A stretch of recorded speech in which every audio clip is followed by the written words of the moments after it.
I think everybody's here now. So good morning and welcome to our workshop. Xin chào mừng các quý vị đến với workshop của chúng ta. I hope that we have some very exciting days ahead of us. I'd like to now move to my presentation, please.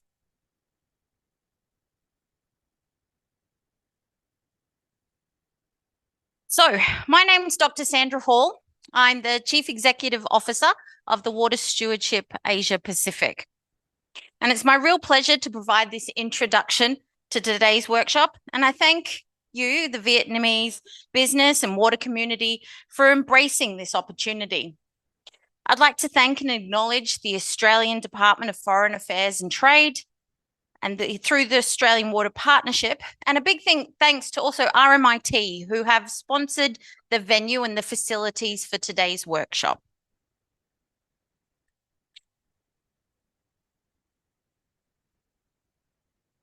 I'd like to take this opportunity to share my proactive commitment to a greater diversity and inclusion in our industry and our sector.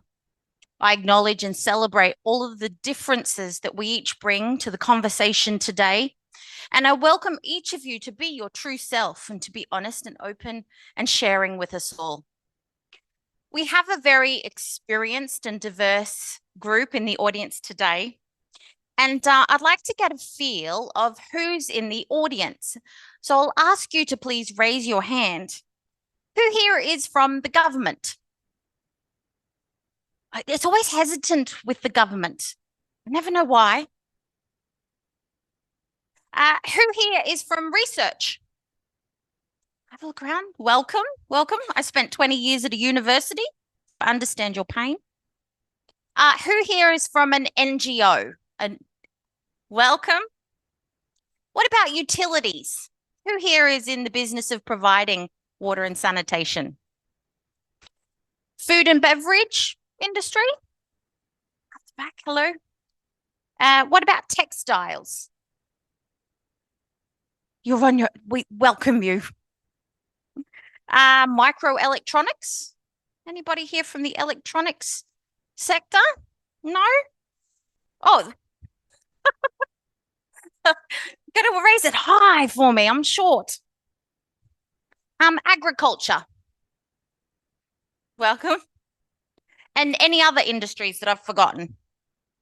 Everyone's had a chance? Okay. So who in the room relies on water in their positions? Some people don't, but if you look around, majority of us do. My husband always tells me, if there's no water, there's no beer. It's a big problem. Go there next. Thank you. I'd like to introduce my team. So this is the Water Stewardship Asia Pacific team. Megan McLeod, who is our program director, is my absolute guru of water stewardship. She's our guiding light for the organization. Han, and many of you will know Han. Where'd she go? Oh, she switched sides on me. Han's been really essential to our work and has been quite the driving force behind this workshop, but also connecting us with you. And Karen Delfau, who's our JEDC advisor, she really helps us to see the pathways of including everyone in the bigger picture. And having spent the last couple of days, these ladies that work with me are just remarkable ladies. Next slide, please.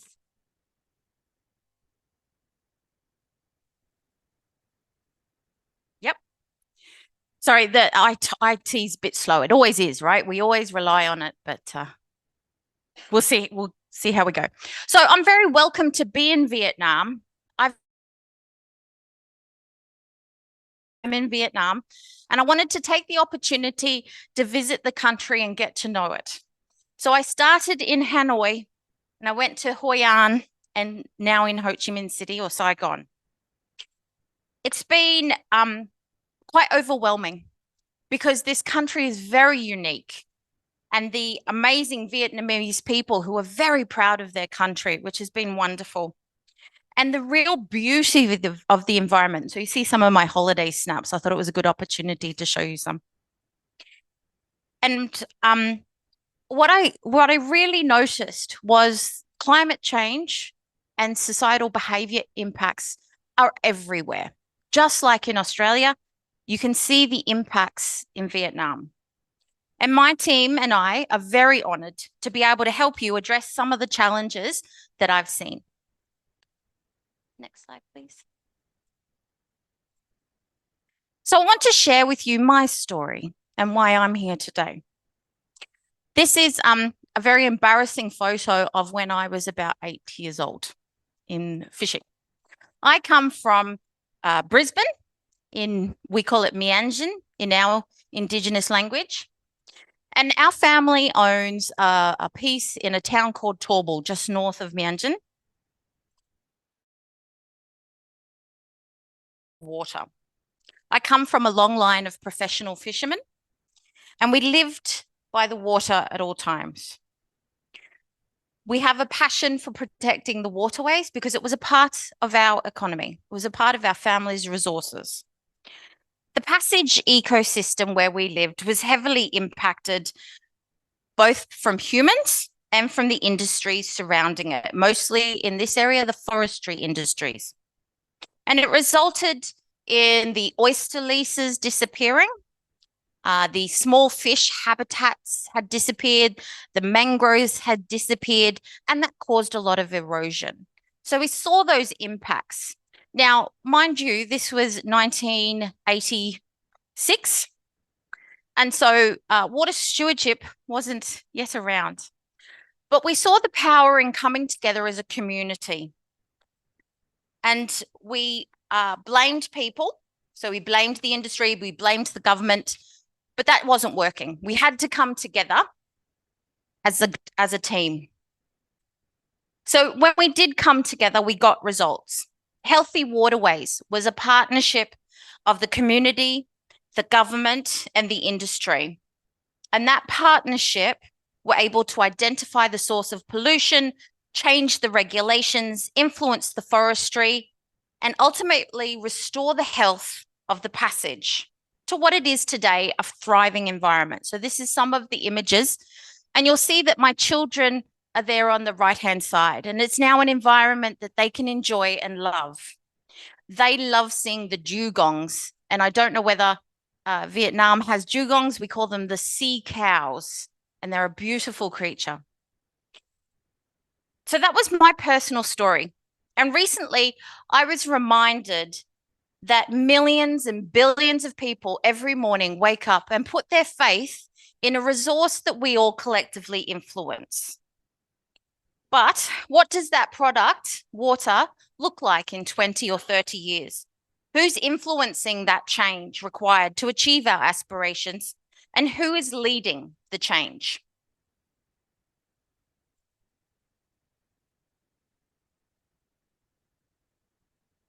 In Australia, we've seen the impacts of climate change firsthand, and these images were taken just minutes from my home. The droughts, the fires, and floods all happen too often for us. During the Australian Millennium Drought, major water users came under intense scrutiny. Communities facing severe water shortages began calling for responsible water use in the industry, the agriculture, commerce, and recreation. Water users realized that they needed to demonstrate that their water consumption was not causing harm, and realized that the role that they play in equitable distribution of water resources. It was during these lean and dry years that the water stewardship was first conceived.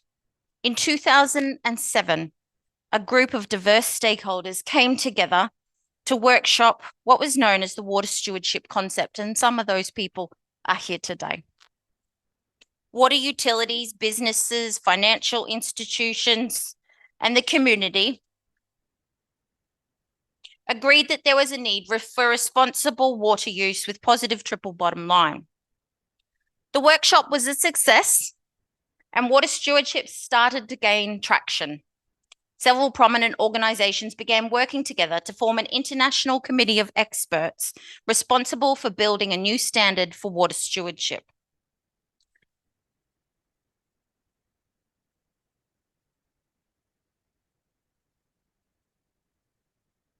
That's fine. No, that's fine. So, what does water stewardship mean? Water stewardship means the environmentally sustainable, or the use of water that is environmentally sustainable, in that it maintains and improves biodiversity and ecological processes at the catchment level. That it's socially equitable, in that it recognizes basic human needs and ensures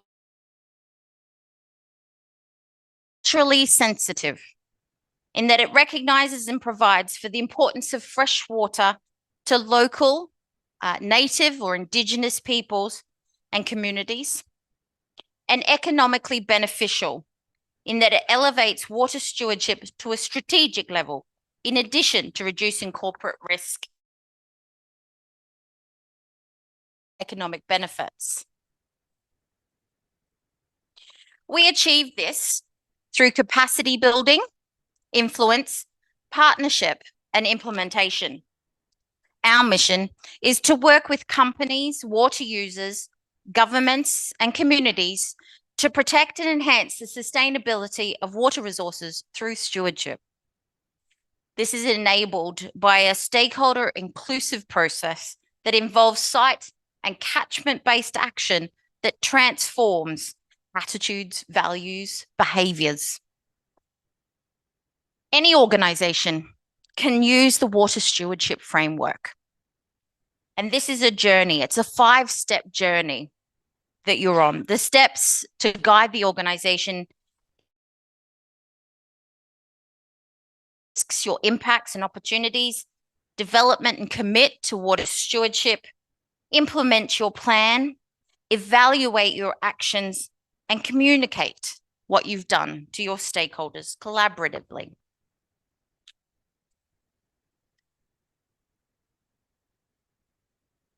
Globally, a number of organizations have committed to water stewardship.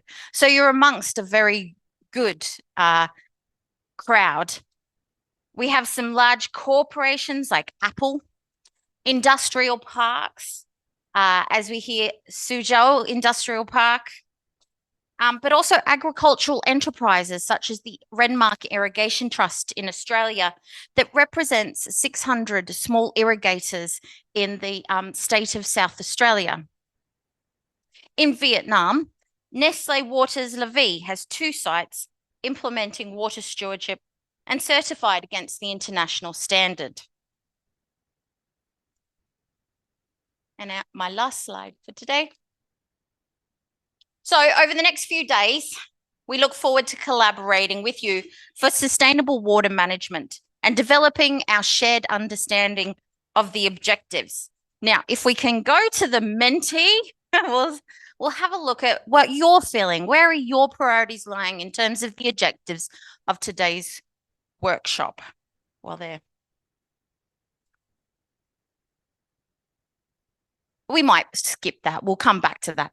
And so we'll go on to the next. So hopefully the following days, the number of objectives that you would have seen through the Mentimeter, I hope that we'll be guiding you on your water stewardship journeys towards water sustainability and security in Vietnam. So I thank you very much. We're going to get into the more exciting parts of the program now. Oh, we got it. Thank you. Thank you. Okay, so your number one priority through this workshop is to understand water stewardship. So I think that that's probably our biggest objective too, is to help you on that journey, but also how the water can support your climate resilience. And so that's the key things. And we will hope we meet these expectations for you through this 2 days. So thank you very much. We'll go back to the holding slide. And I'd like to introduce our first presenter for this morning.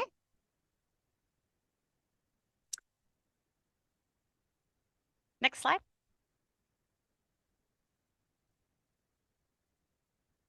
Technical.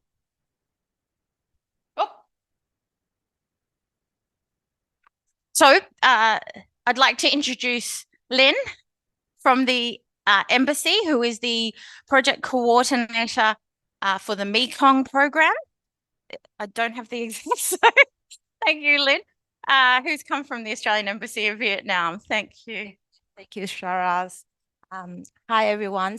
Sorry, I would like to maybe deliver my speech today in Vietnamese. So I think it's very convenient for me to maybe translate all these plans that the embassy is doing and the activity that Australia's embassy is doing in the climate change and in general, and what is resources management in particular. Thank you. Kính thưa các quý vị đại biểu, Ladies and gentlemen, kính thưa đại diện của Bộ Tài nguyên Môi trường, the representative of Monterey associations of businesses and development partners, NGOs, specialists in today's workshop. My name is Nguyễn Thùy Linh, and I am the Senior Ed Policy and Program Manager of Australian Embassy in Vietnam. I am very honored to be a part of today's workshop on managing water stewardship in the changing climate. Climate change is a global issue with the impacts on every aspect of our life in Vietnam and all of other nations. We are here in this hall today to talk about water stewardship in the changing climate. And there are numerous people in the Mekong Delta that are facing real climate change. Numbers of Mekong Delta provinces are facing urgency by drought and saline intrusion. That is to see how climate change is impacting people's life and livelihoods. The Vietnamese government have a strong commitment in order to reduce the impact by 2050. The Embassy of Australia in Vietnam, as a comprehensive development partner of Vietnam, is supporting Vietnamese government in the actions against climate change. We are well aware that climate change is a global issue, and it cannot be solved by one individual or one country alone, but it requires the partnership among all nations across industries with a partnership between the public and private sectors. That's why Australian government is supporting national, regional programs in order to face a number of climate issues, including water stewardship. And among these programs, we have the Australian partnership in the water management with the 22.5 billion fund in order to solve the water issues in the among Mekong nations towards the more sustainability for the regional nations. And climate change and water stewardship are among the key focuses of these programs. The Australian government is also supporting Vietnamese government in fighting against the impact of climate change. Last June 2023, Vietnam received 11.5 billion for economic development towards sustainability and green economy from the Australian government. And another program is being designed, which is Oxford Growth, to help Vietnamese government to build a green economy through energy transition and building green ecosystem that use renewable energy. In addition to activities in order to reduce climate change impacts, reducing climate change impacts is among the sections receiving funding from the Australian government to increase climate resiliency in Vietnam, especially in the Mekong Delta. There is also a project that we are designing, Oxford adaptation 75 million funding to increase Vietnam's resiliency in the climate change context by designing a partnership with the governments as local and central levels, and also the other actors in the private sectors in order to have comprehensive solutions for climate change in the Mekong Delta. And within this funding package, we also have another project in reducing emission in rice farming in the Mekong Delta to encourage rice businesses in the value chain to implement more sustainable farming practices and provide more benefits to rice farmers in the Mekong Delta. I also want to emphasize another project. We understand the importance of private sector in the activities against climate change and adaptation to climate change. According to a research by the World Bank, two-thirds of the funding Vietnam's needs for climate change adaptation comes from the private sector, and that's why the private sector plays a critical role in climate adaptation. The PPP program is also one of the projects by the Australian government in order to increase the participation of the private sector, including financial funding and also technical capacity for climate adaptation, and be able to provide creative, innovative solutions for the Mekong Delta in this regard.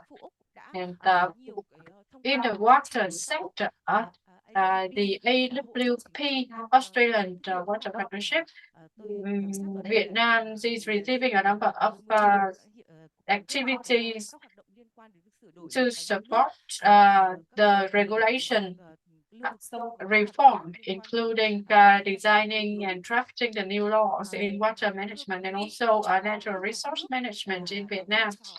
We understand the importance of water as a resource in the society and economic activity. The climate change is having very big impacts on the water resource in terms of both quantity and quality. And that's why we have a very important task to carry out for water management, water stewardship. That's why we have a discussion today, and also a number of keynotes to listen to insights from the specialists from different stakeholders in the industry, and also to understand more about the challenges we are facing in terms of water resources. I hope that today we will come up with practical solutions, creative solutions in order to overcome the difficulties, the challenges we are facing in water stewardship in the context of climate change. Once again, I'd like to thank the water stewardship in the Pacific region and also our MIT for hosting the workshop today. And thank you very much for everybody. Thank you very much, everybody, for spending time with us today. And I wish that we will have a fruitful workshop. Thank you very much. It's fantastic partnership between Australia and Vietnam, as you've seen. And I have to say, for just my 2 weeks of being here, I love it and would come back in a heartbeat. And so I thank the embassy and the Australian government and the Vietnamese government in coming together to have a look at this natural resource that we really need to help guide and to provide for our next generation. Now, I was so excited to get started. Keeping. There are the headphones that you will see. So if you listen, it's translating me in Vietnamese, and when there's a Vietnamese presenter, it's translating into English. So please use. I also didn't explain any of the bathrooms. So we'll be exiting through the main doors, go outside, and the bathroom's just near the exterior cafe. I believe that if there is an alarm, we'll hear a whoop whoop noise, and we will exit through here. Please follow the staff to be directed to a safe location. Okay, now we're going to get into the next presenter, a very exciting presenter all the way from Australia, who has had a long history and relationship with Vietnam. Please join me in welcoming Michael Wilson, the Chief Executive Officer of eWater Group.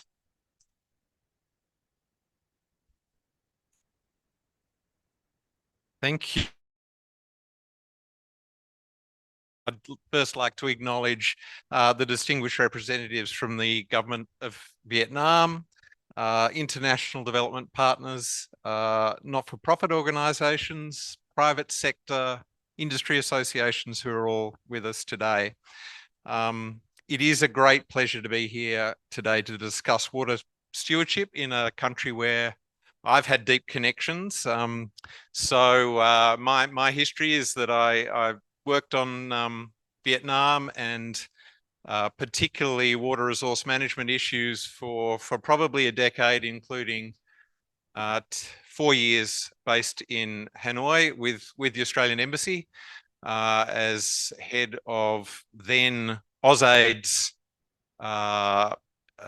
Mekong programs. So Vietnam, Cambodia, Laos, PDR, and Myanmar. It is, in fact, 10 years since I've been back to Vietnam, and it's wonderful to be here and witness all of the changes that have happened to this amazing country, but also how many things and many traditions have remained the same. So I now head up eWater Group. I used to be CEO of the Australian Water Partnership, which Lynn's talked about a little this morning already, and you'll hear more of. The Australian government's flagship water resource management program now that's been running since 2015 and about to go into its third phase through to 2029. And eWater is very proud to be managing AWP on behalf of the Australian government and DFAT. So I'd also like to just touch on the word stewardship. And Sandra has mentioned what stewardship sort of means in the context of water resource management. And to me, stewardship's, it's more than management. It's more than what we do with water, how we execute water management plans, the technical skills around managing water well and managing water sustainably. It goes to issues of values, issues of responsibility, including moral responsibilities, and issues of trusteeship, that sense that we as water managers are managing this valuable resource, not only in the interests of those who consume it today, but in the interests of those who will be consuming it in the future. Healthy waterways and healthy water today means healthier waterways and healthy water tomorrow. So I'd like to thank the Water Stewardship Asia Pacific team for convening today and for inviting me to speak. I've thanked Sandra already, but Megan McLeod, who's worked with us at AWP really now for many years, I think since 2017, on a very innovative co-design relationship between AWP and Water Stewardship Asia Pacific. Hung and Karen as well, I'd like to acknowledge, and thank RMIT Vietnam for supporting and hosting the workshop. So water scarcity is an increasing challenge with 4 key dimensions: too little water, too variable water, overutilization, and poor water quality. As Vietnam continues to grow with an expanding agriculture sector, rapid industrialization and population growth, the demand for water will continue to climb. We're now at the halfway point of the 2030 Agenda for Sustainable Development agreed by the United Nations in 2015. But our efforts towards Sustainable Development Goal 6, that is ensuring safe drinking water and sanitation for all, is hindered by climate change, perhaps as much as any other sustainable development goal is. And in the Mekong Delta, where we are today, climate change is posing significant risks to the availability of quality fresh water through sea level rise, through severe storms, flooding, salination, and pollution. And it's causing food shortages already and diminished livelihoods, damaging crops in the most productive area of the Mekong Basin. Water scarcity and climate change have a disproportionate impact on vulnerable populations and insecure economic activity, particularly affecting women and girls and the poor, who often have no voice in matters that affect them when it comes to water.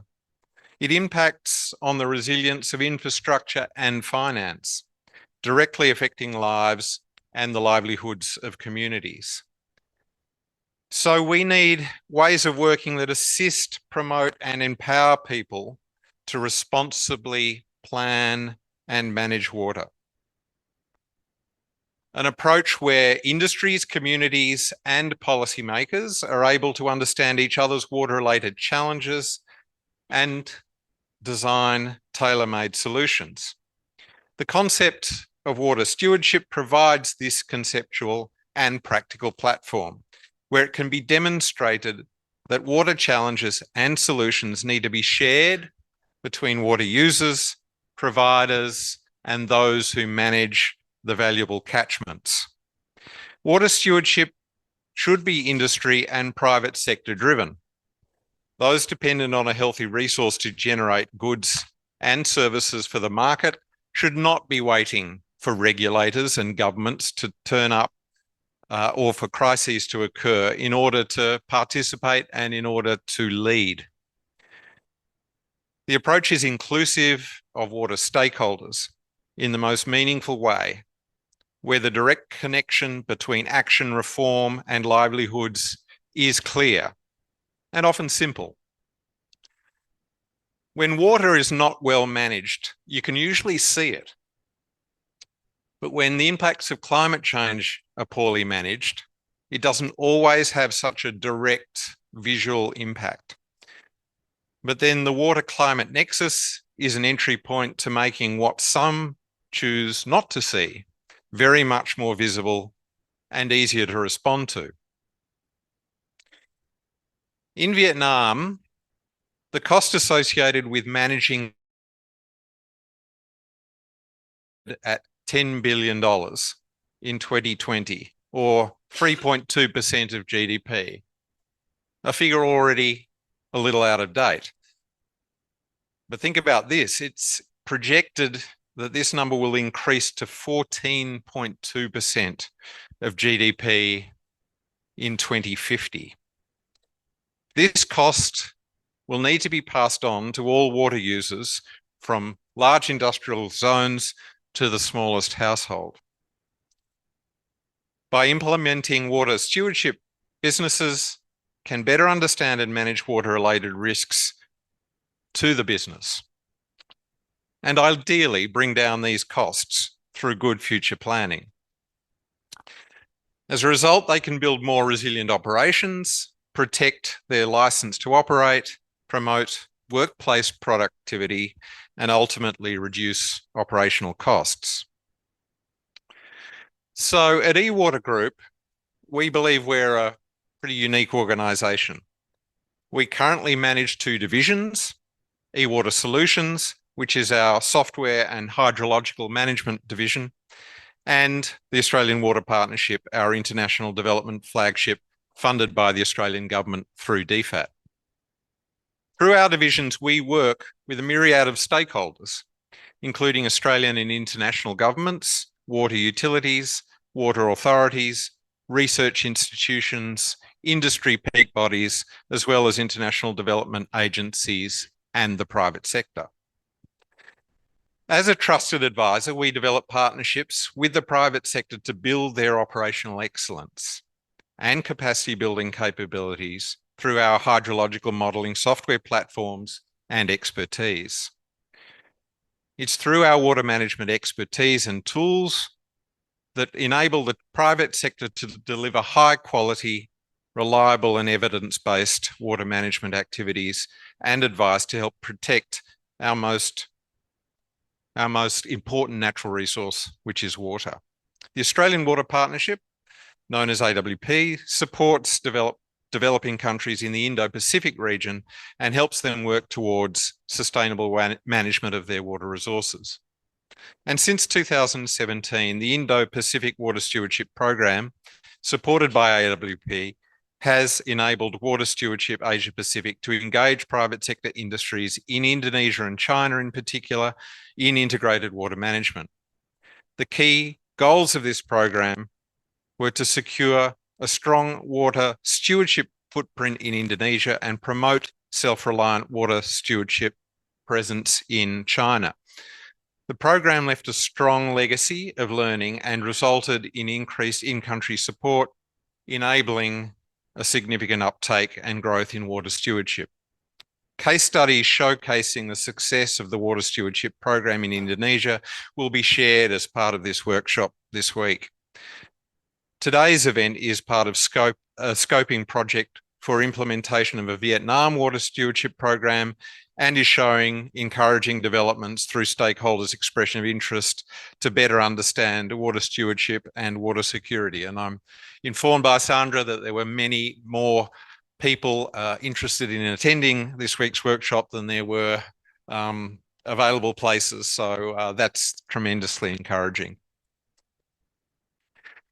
Vietnam is dealing with the complexity of transboundary water challenges, managing all the implications that come with being located at the lower reaches of a very complex river system. The new patterns of flow variability, which has already had a detrimental effect on the livelihoods of millions of people in the Delta. By implementing water stewardship, water users themselves can forge transboundary partnerships haven't yet worked on their own to solve existing water sharing problems. Participants can tap into existing regional and global networks such as Water Stewardship Indonesia to learn and share experiences in managing water resources that preserve the implementation of the social, cultural and economic values of water. While we're all facing growing water-related climate challenges, and we certainly are in Australia, with increased weather variability and shocks of floods and droughts, as Sandra talked about in her presentation, Vietnam, of course, this shows is not facing these challenges alone. Australia continues to be here to support you as a trusted partner and friend. Together, we can navigate these challenges and emerge stronger and continue to learn from each other. Xin, come on.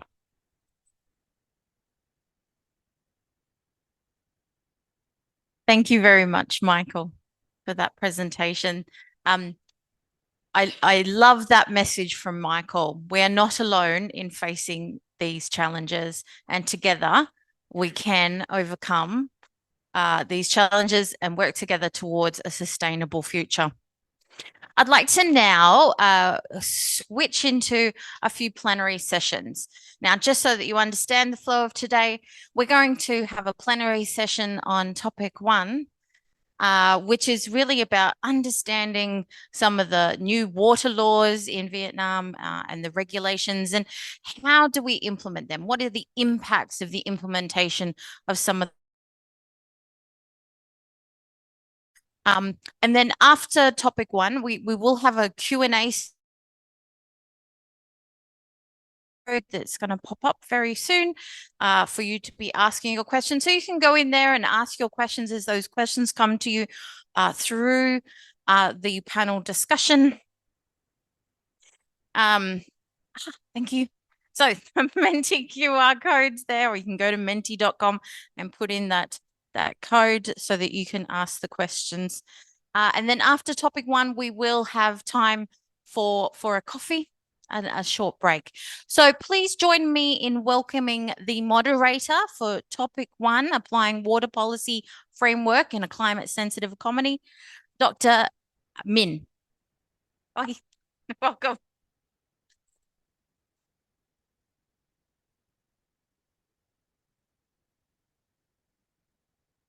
Welcome, Dr. Min. I see you. Yeah. Yes. Vâng, tôi xin kính thưa quý bà, quý ông. Xin thưa. Good morning, ladies and gentlemen.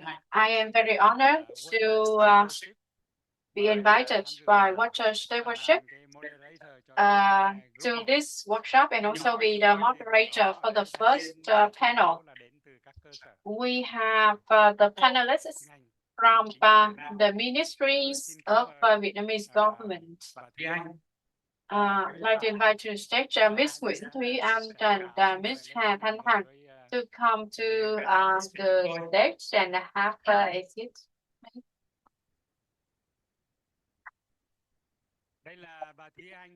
This is Ms. Nguyễn Thúy Anh from Monterey and Ms. Hà Thanh Hằng, Vice President of Vietnam Water Supply Association. And we'll try to have a seat. So this is the first keynote by Dr. Nguyễn Anh, the head of development corporation, the WRM from Monterey, to give us some updates on the law on water resources and also to answer some questions related to the new law. Good morning, Dr. Lê Văn Minh and everybody. In order to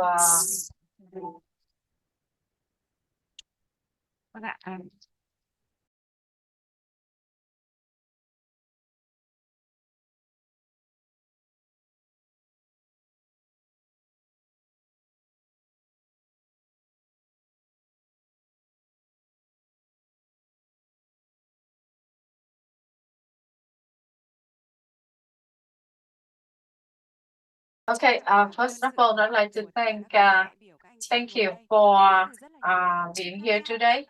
We have representatives from many different actors. Nguyễn Thúy Anh and I'm from Monterey. And today I will share with you some updates on water management and also the law on water resources 2023. This is my presentation and I will focus on these 3 points.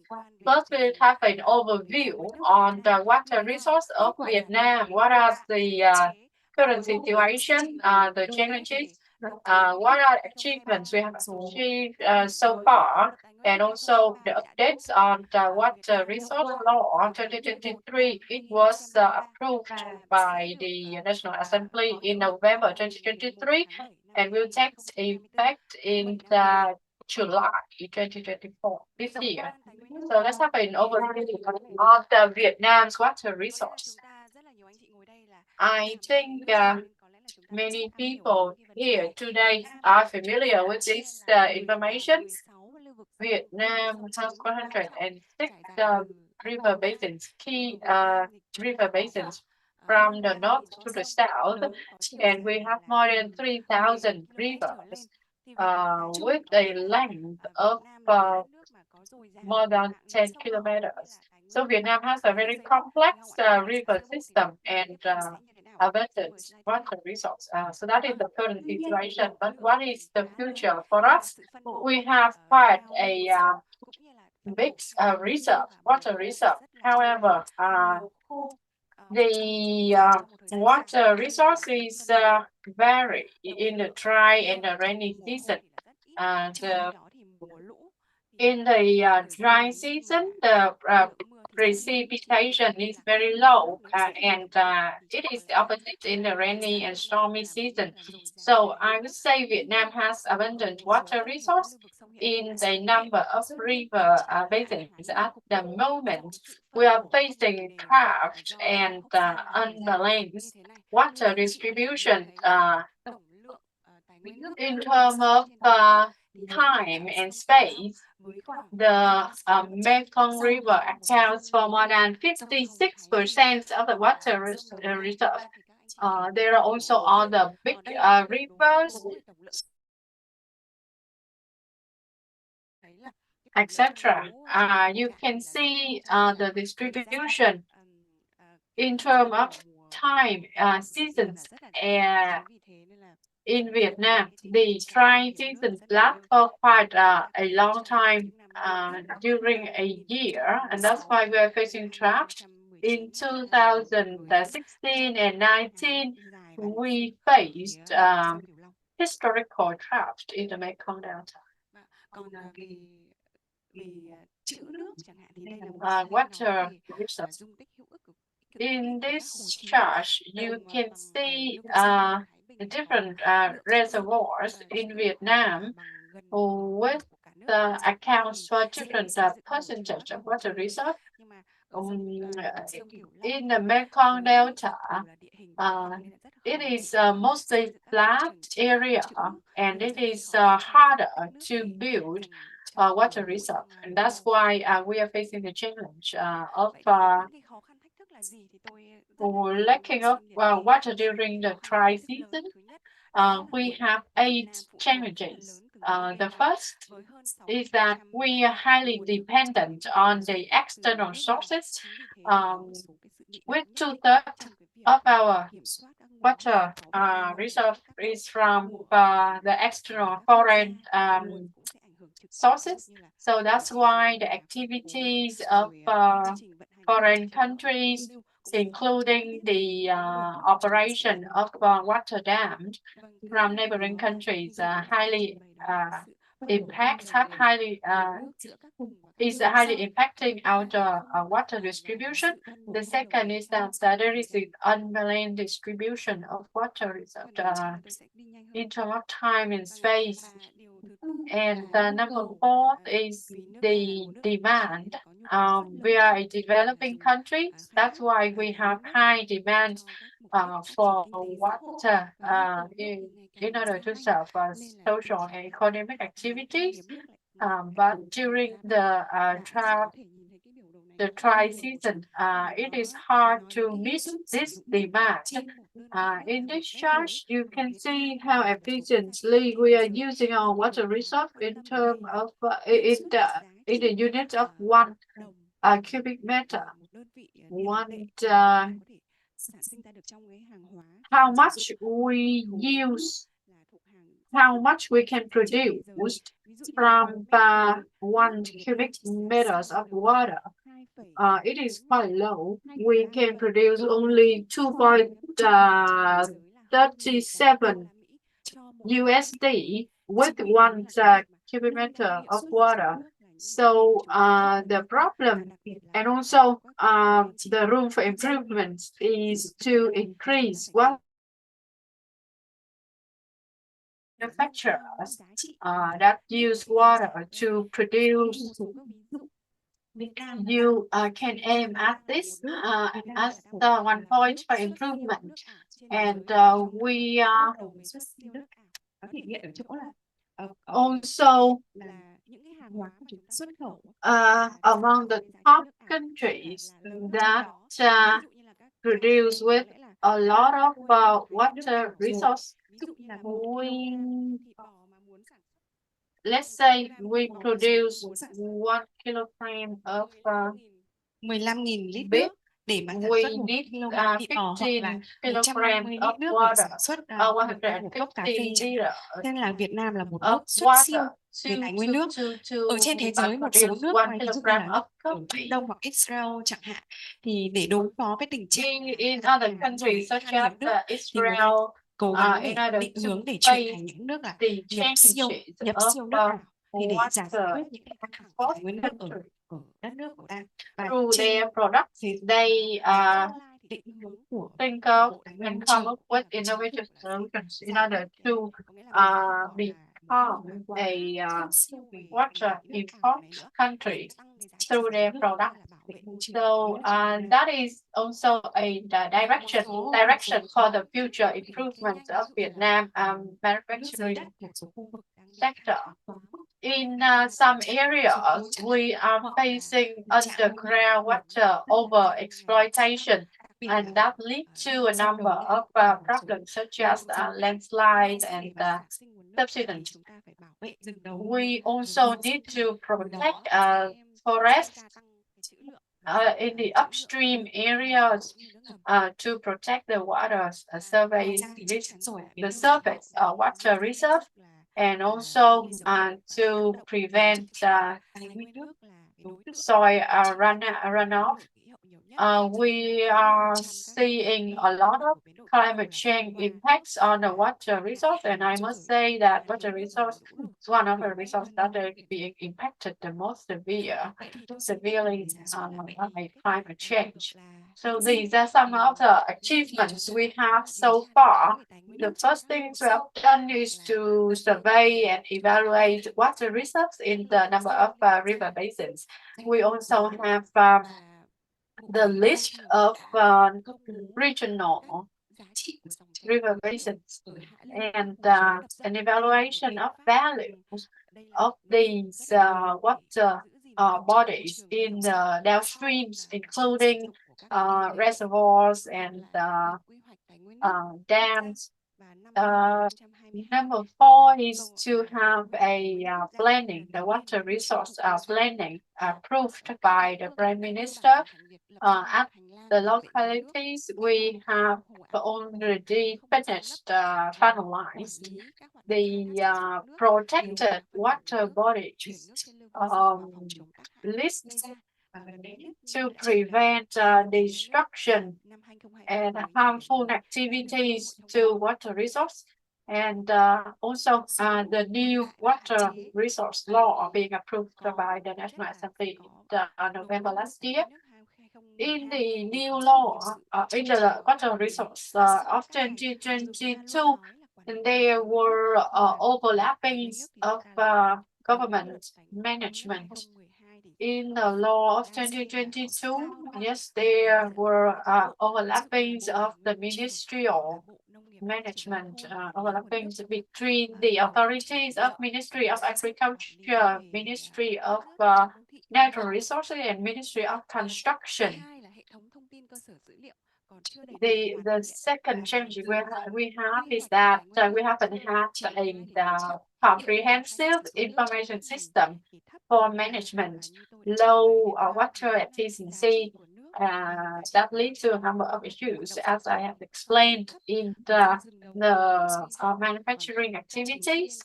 The forest on the upstream areas are not protected enough, and also lacking of a regulation for socialization in the water management. So what are news in the water law 2023? There are 86 articles divided into 10 chapters with 4 focuses. The first focus is on ensuring water security.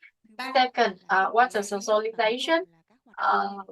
Third, water resource in economy. And fourthly, it is the focus on protecting and preventing the harmful consequences from water resources. We'd like to thank DFAT, the AWP, in accompanying the Ministry of Natural Resources in the reviewing process of the law 2022 and 2023. These new points we drafted based on the lesson learned from our partners. Vietnam has abundant water resource. However, we have 2 very quite low water security index 2 out of 5 in comparison. Australia has less water reserve, however, they have high water security score of 4 out of 5. So we need to improve by increasing our water security index. Socializing water is the water industry is also another task, because the national budget, the government budget is limited.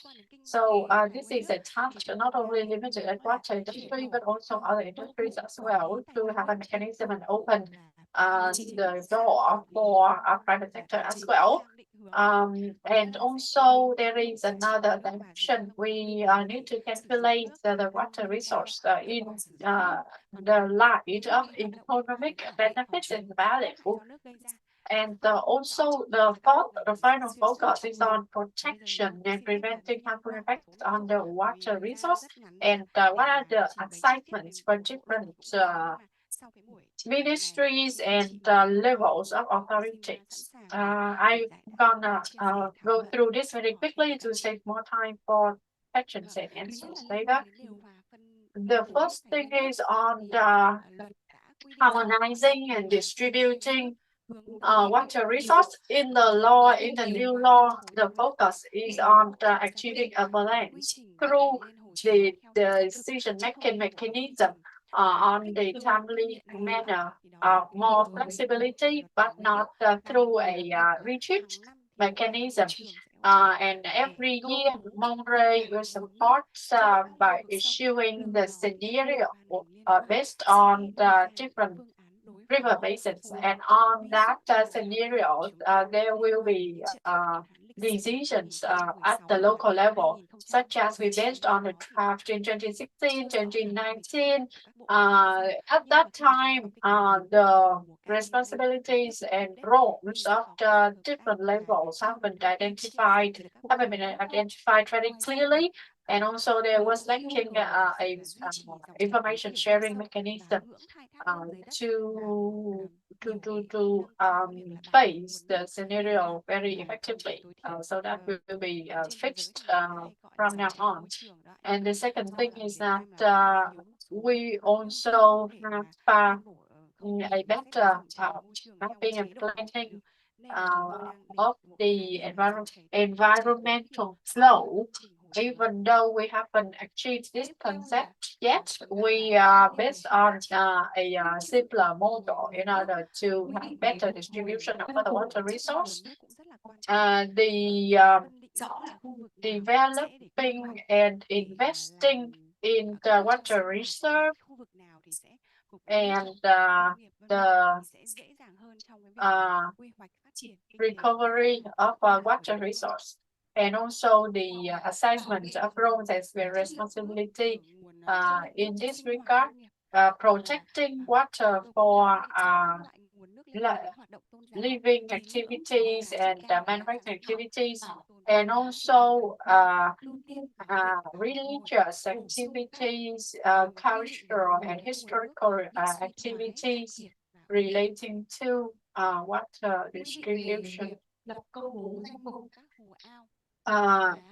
Listing of water bodies that are being protected during very rapid economic development period. A large number of water bodies, lakes and reservoirs have been harmed and destroyed. There was not a list of the protected water bodies. So now from now on, we will have an official list. And what are the restrictions related to these water bodies, and also regulation for socialization of water resources, and a new mechanism to step by step moving from regulations managed by regulation through managed by economics mechanism. and also incentives to call for more participation from the private sector. We can look into the new law to see what are the programs and the incentives can be received by private businesses if they want to participate in water resource protection, and how to get the permissions for these activities, and also incentives for investment if investment has good water resource protection benefits. So these are some of the summary I want to update to you, and thank you for listening. I'd like to thank our partners from the association and also water stewardship program. We can see that it is very much in line with the Vietnamese government direction in increasing water efficiency, protection of water resource. And I really hope that we continue to receive the support and continue to be a partner of Monterey. And I'd like to wish that the program will be successful in the future. Thank you very much, Dr. Thúy Anh, for a very informative and comprehensive presentation on the new law of water resources, and also the difficulties that we have to face in water management in Vietnam. And next, I'd like to introduce to you Ms. Hà Thanh Hằng, Vice President of Vietnam Water. I'm the Vice President of the Vietnam Association of Supply and Water Supply and Sewerage. And before that, I have been working at this Monterey. And for our association, for a long time, we have received the support of the Australian government in a number of initiatives. And we have more than 400, our association have more than 400 members, including the industry, the academia, as well as the NGOs. And we also have the participation and engagement of the members of ministry, the Ministry of Agriculture and Rural Development, and Ministry of Natural Resources and Environment, Ministry of Health, and also Ministry of Construction. As you know, the Ministry of Health is the one who issues the standards regarding the clean water, and those are the one who supported in order to finalize the legal framework. We have 5 functions. First of all, we advise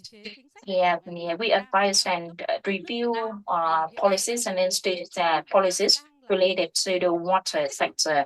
We are one of the active stakeholder to engage in developing the law on water supply and drainage, and policies as well as the law on strict regulations on water tariff. We are also the very active partner to working with the ministry on Ministry of Finance in order to develop this relevant water tariffs. As you know that we also working with Ministry of Health as to Ministry of Health, and we work with them in developing those standard and frameworks. So the participations of the numbers of stakeholders, including our association, is very important. And we, therefore, the different ministry are working closely with us in order to collect the inputs from us. And we also have one activity, which is the international corporations. As you know, that most of the international organizations there's a close partner such as the WP, ADB, and as you know that the Vietnam Water Week is one of the big events organized and hosted by the Vietnam Water and Supply and Sewerage Association. And recently, we have signed an MOU with this ADB, and we also engage with the WP and other international organizations in order to run those initiatives. And in this May, we will have about 70 people from the association to attend OzWater 2024 in Melbourne, Australia. So we are the one who's very active to participate. And thank you so much, Australian counterpart, for supporting us. And another thing that's we do is building capacity. We also have the center to build capacity for the water utilities, and we are allowed to provide to issue the professional license. Therefore, in 1 year, we organize about 30 to 40 training courses. And in those training courses, we also introduce to them laws and regulations related to the water sector. And we do hope that the topic that we discussed today, we will include it in our training materials, because this is because those who attend our courses is the one who engage directly in the water supply, who understand the risk of climate change. And so please be interested in us, and that we will be the active partner, and we as a responsible partner to engage in this program. Another activity that we also doing is that is the application of technology with our corporations with international organizations. We also the members of International Water Association. So we are very active in technology transfer, introducing new technologies into Vietnam water sector. And another channel that is another things we do is we promote the communications through our website as well as our newsletter. We updating laws, standards, regulations, as well as lessons learned from the different projects and to the different stakeholders in the central and to local level. So this is we are lucky because we have the active participation of our members. Today, we also invite Sawako, the leading water suppliers in Vietnam, and Biwase. So these are the Bình Dương from Bình Dương province. Due to the limit in the numbers of people who participate, so we have getting the permission to invite the 2 leading members to attend our workshop today. And we will this year we will organize the Vietnam Water Week, and in Hanoi. So regarding an overview of water sector in Vietnam, please allow me. Please, next slide, please. I would like to share with you a little bit about the statistic of water supply in Vietnam. The total installed design capacity is 12.6 million cubic meter a day. And so we occupy providing about 94.2% of the water demand.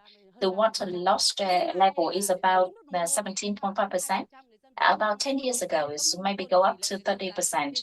That is for the urban areas, and for the rural areas, and only 54% of those water supply for the rural areas meeting the hygiene water standard issues according to the Ministry of Health standard. Most of those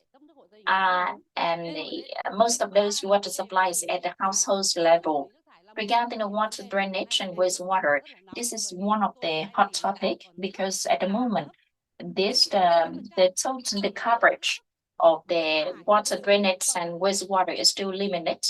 It's only about 64%. So this is a big issue, and we need a synchronous solution in order to treat the wastewater as well as to solve the issues of the water drainage. And we need a lot of international experiences. And one of the solutions is that we cannot have a perfect solution at the right beginning. We need to solve the locals now. We can have to localize the issues, solve the local issues first, and then replicate to the bigger area. So this is one of the challenge Vietnam in order to increase the coverage of the water drainage and wastewater treatment. And this is probably this is the thing that you all have aware of already. This morning, during the breakfast, I have a lucky to have a meeting with Australian counterparts. And the thing is that Vietnam, we have not yet have any law on the water supply and sewerage. Even the surrounding country, neighboring country, Laos, Philippines, and Cambodia, they also have a law on water supply and sewerage. So therefore, the Vietnam government has aggressively pushed so that we need to develop this law by 2025, by the end of 2025. And you know, this timeline is really tight because it takes a lot of time in order to develop a law. We have to develop that, and then we have to go through the National Assembly for rectifications. And we also have the opportunity to involve in the drafting this law, and we hope that we can soon issue this law so that this is a very important legal framework so that we can have an engagement of the different the people, especially the private sector, because without law, we cannot make sure the water quality as well as the resources. You are all working in a water sector, you are fully understand about that. Another thing is the standards, technical requirement needs to be reviewed to make it more relevant, especially as you know that with the climate change impact and also the rapid technology advancement, those are the things should be included into those standards and regular in specific and technical requirements to make it more relevant. As regarding the laws and regulation, I don't want to I don't want to repeat it again because Masai has mentioned already. And as regarding the water supply, we even see that we only have the water sources only 37% of water resources originally from Vietnam and 63% is coming from other countries. Regarding the underground water, we also facing with over exploitations, and storm water has not been yet considered a resource. So soon we will have a law on the water supply and sewerage. So I hope that it is then we need to have a roadmap to consider this source these resources. And another thing, when I speak so fast, I am afraid that we don't have much time left, so therefore I speak so fast. The climate change, we don't need to talk a lot. We don't need to talk because to mention because we have talked a lot about already. Even in our association, a lot of people, for example, Aquaco DNP, and they have to provide water free of charge for the people in the Long An province and other Mekong Delta region when they're facing with the severe drought. So the numbers of water utilities as proactive in providing water, clean water for the people who are facing with the severe droughts currently. The flash flood in the northern provinces or the inundations due to the over exploitations of underground water in the central Vietnam. This is a very prevalent and people are you all aware of that. The numbers of the water infrastructure, water supply infrastructure was damaged due to the climate change impact by the natural disaster. This directly impact the water supply, and you know water is necessity, and this is the challenge for us. In our association, we have a numbers of workshops to share we share experiences with each other, how to solve and how to respond in the case of emergency. And we really hope to share this with the Australian counterparts, because I understand that Australians have a lot of experiences in responding to the climate change and into solve those emergency cases, how to make sure that we can meet the needs of the people, the basic needs of the people. And the industry revolution 4.0, as you know, that the rapid growth requires we requires a new treatment technology, management technology, and therefore the laws should be adjusted to be catch up with those rapid changes in the technology. And regarding the environment investment, we have more than 400 institutional members, and in which we have about more than 200 water supplies and sewerage. But we can see there's a company, there's a differences in the capacity among those members. And sometimes we introduce If, for example, in Vũng Tàu, because they have a lot of high capacity of the factory plants, and but they have only 10 staff. So it means that they are very high advanced in the technology applications. But apart from that, yeah, there's utilities who have, especially in the remote areas or in the mountainous areas and rural areas, there's capacity is still very low. So we see there's a big gap in the capacity among the utilities company. And at the moment, we also facing with the management, especially of the state-owned company after the equitizations. And so in general, we try to mobilize all the resources and all the expertise in order to develop this water supply and sewer law. And in this law, we have to ensure that we need to have a legal framework for all the members and the stakeholders can participate, can engage to ensure their rights as well as to fulfill their obligations. And we also have to make sure that the water tariff is reasonable and is reasonable to ensure the sustainable development of different stakeholders. And we have to ensure the secure water securities and health of the water users. And the law should also be more adaptive, especially to address the climate change impacts. So, and finally, the policies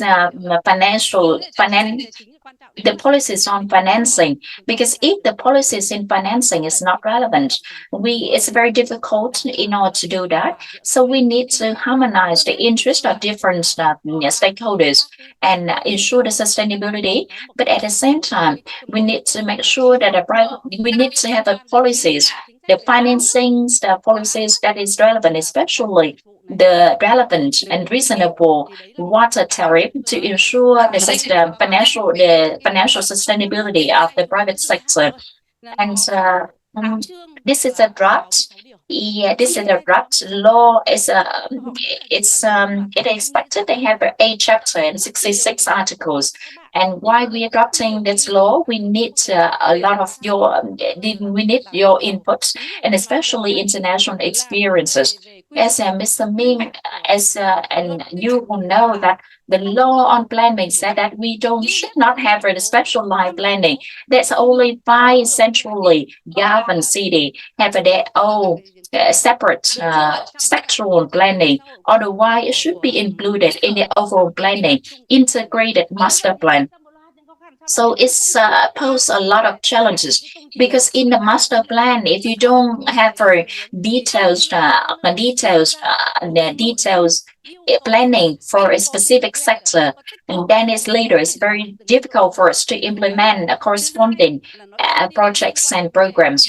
And secondly, the law should cover the climate change. We need to include the climate change in the law and to ensure the secure water supply.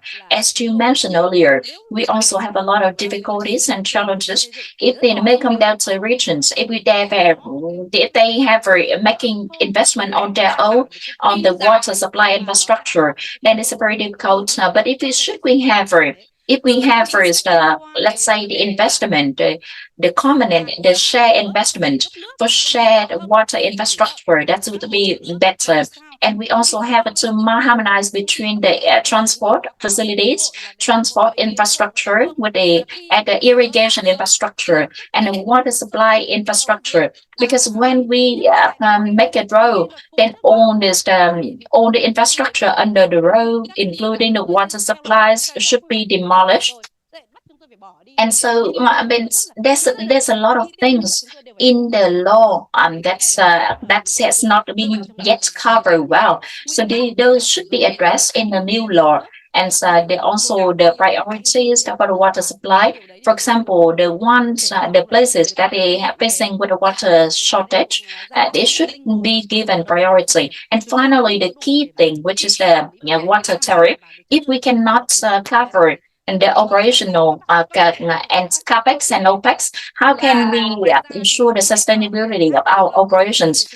That's for people has remind me that we are running out of time, and so I just want to quickly share with you the layout of this law. And apart from that, we also have the international corporations regarding the training and also raising awareness of the water resource protections, environmental protection. And this is also in line with what you set out.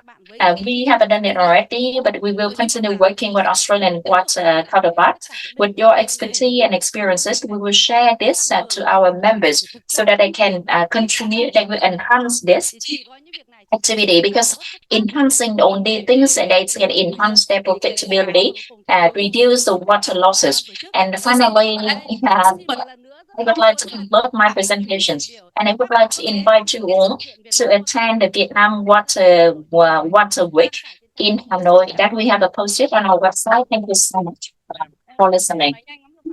Thank you so much. Thank you, Ms. Hằng, for this large volume of the information and data. We have we keep reminding her that time is up, but that's very useful and insightful information. We still let her to present to you. It is my great honor to be on behalf of the Vietnam's Water Partnership. And I'm very proud that those beautiful ladies who are the good presenter, they are our members. Ms. Piang is also a member of our partnership. Ms. Hằng and Mr. Lân is the deputy head of the irrigation planning department. He is also the member of our partnership network. And this we also very happy to have a meeting with the Mr. Fanny, regional coordinator. Although he may be here in a different capacity, but he's having a close relationship with the VNWP. And I would like to share with you a little bit. My name is Eleven Meek. Is that currently is a chairman of the VNWP, and previously has been working in the irrigation association, and then working at Ministry of Agriculture and Rural Development, and I have a 6-year working in the Mekong subcommittee.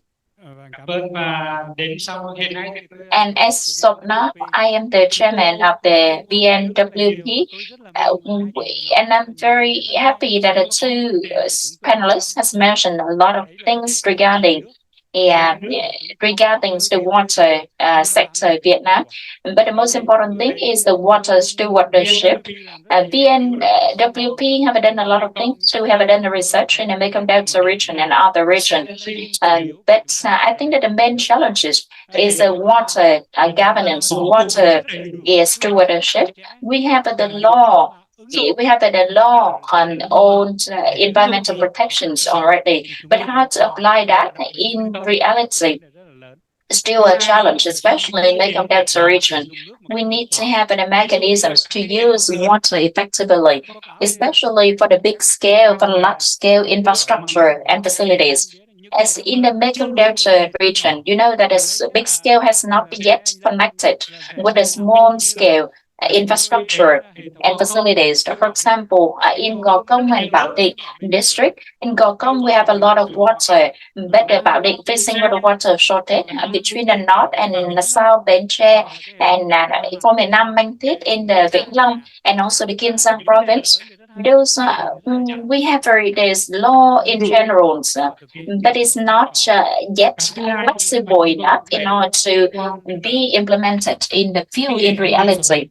And another thing is that the coordination between the different stakeholders. Probably the RAP law also consider that, but how to make sure that from the central ministry to the local authorities and the communities. And we need to have the mechanisms, the clear mechanism of coordinations. And today I'm very happy that Muslim introduced this program to support Vietnam, and it will cover the Mekong Delta region. And I hope that the Mekong water issues will be discussed and will be better addressed. I think that the integrated water management in Vietnam, and this is the mandate, this is our mandate, and it's still very weak. Law, as mentioned, but how to implement it? The current status of the water management, for example, the MARD is responsible for the water supply and irrigations, and the Ministry of Construction responsible for this urban water supply. The Ministry of Transport taking care of this waterway transportations. The coordination with different ministry is really weak, and therefore this is a challenge that we are really worried. And it's another thing that we need to concentrate between the surface water, there's the underground water, upstream water and downstream water, how to harmonize, how to manage it in a more coordinated manner is another challenge. And time is limited. That we really want to have a Q&A session. We want to have a Q&A session, but time is up. So the organizers suggested that the Q&A can be addressed via email. We have an email address here. So if you have any questions related to this water management at the national level, please send us an emails and we will respond later. So thank you very much, the organizers, and we apologize that we have taken more time from expected from you, and on behalf of the presenter and panelists. Oh yeah, over here. Okay, good. So let's start with a quick look at the Netherlands. You've lived in Nijmegen, so I guess recognizable also for you, these windmills. Good to know that the Netherlands, about half of the country is under sea level. And so for us, climate change, flooding is a really serious existential issue. And it has not only been in this century, but it has been over the past centuries. And in fact, the history of the Netherlands is marked by flooding. And because of this endless engagement with water, we've also become experts in water management. Many floods, many storms, big inundations. I think one of the last really big ones was in the 1950s, 1953. A lot of people died in Zeeland, as the province says it, very much in front of the sea, which led to big waterworks. And then we also have to go inland also, so in the area which is on the borders with Germany and Belgium. And actually, those floods we survived pretty well. And part of it is also in my story, is the fact that we've learned to switch from the gray solutions to the more nature-based solutions. And if you look at these past, from the year 1000, these continuing problems in water also brought together something really important, which we call polder model, which is the different stakeholders coming together and speaking to each other to deal with water management. And I mean the farmers, I mean the landowners, I mean the citizens of the country and the government to get together. And nowadays, this plays a crucial role in shaping our policies in the Netherlands, maintaining flood protection and wastewater treatment infrastructure, and engage communities in the collective water management. Next slide, please. The key of the so-called room for the river approach is to restore the river's natural floodplain in places where it's least to be defended. The picture you see here is the city of Nijmegen. Yeah, it's the city of Nijmegen, which is in the east of the Netherlands. And the Netherlands is not a very big country, just for your picture. It's as big as the Mekong Delta, and also with about the same number of citizens, so 17 million people in the whole of the Netherlands. This in the east of the country, you see the Waal River, which is the largest river in the Netherlands, which is coming from the Rhine from Germany, which bends sharply and it narrows also in spaces. This created a bottleneck, which often caused flooding of this historic city, which in fact dates from Roman times. So that you see on the left, and on the right. Wait, back again. Yeah, on the right you see the newly built channel, which not only created more room for the river, but it also created a new island, which is now used as a unique urban river park in the very heart of Nijmegen city, which is a space for living, recreation, culture, water, and nature. I think, which I mentioned. What does it say? 1 minute? Oh, really? Oh, okay, if I only have 1 more minute.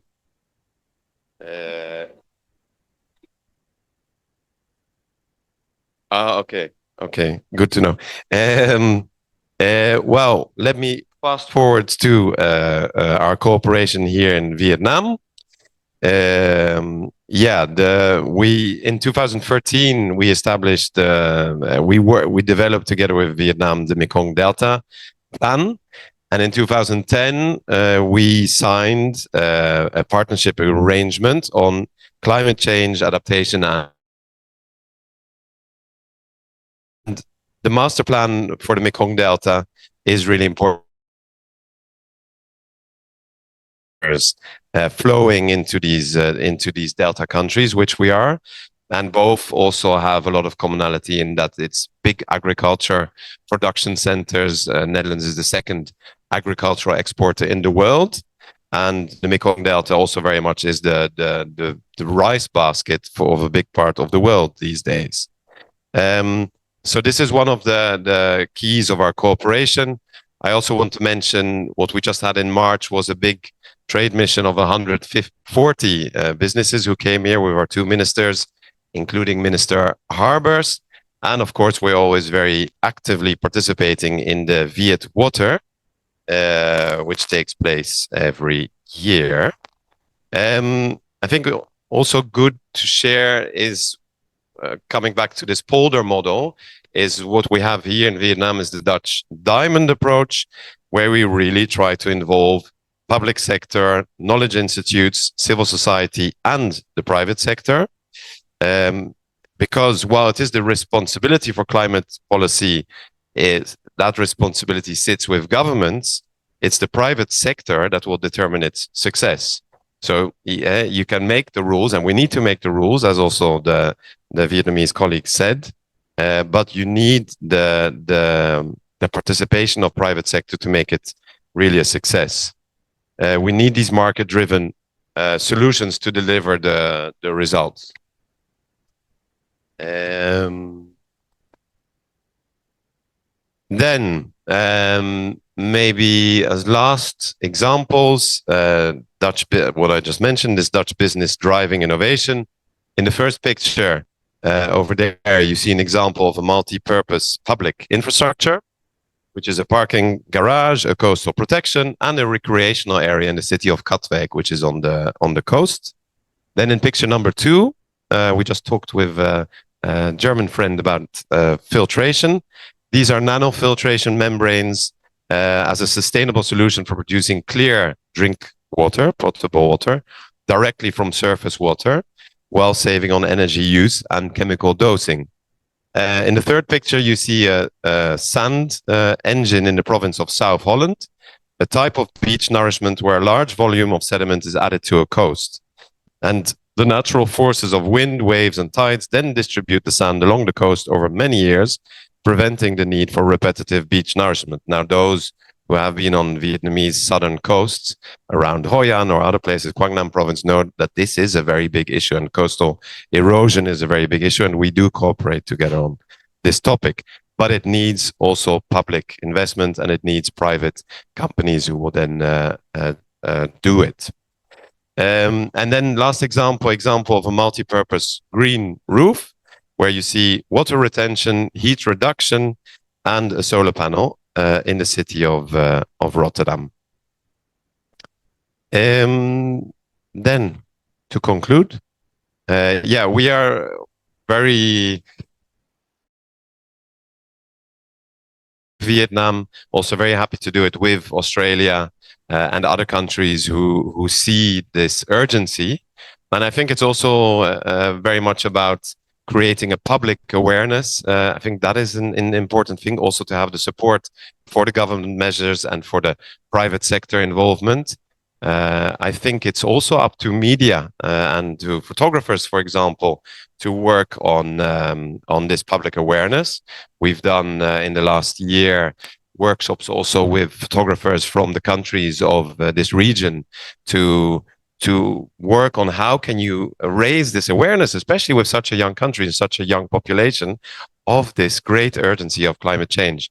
I think sometimes governments will maybe not be trying to create a panic, but I think there is a reason for concern.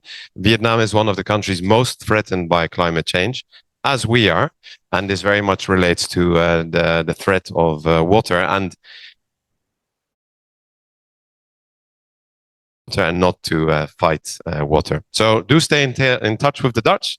Know to find me or Min or our colleagues in Hanoi. We're very happy to cooperate with you. Thank you.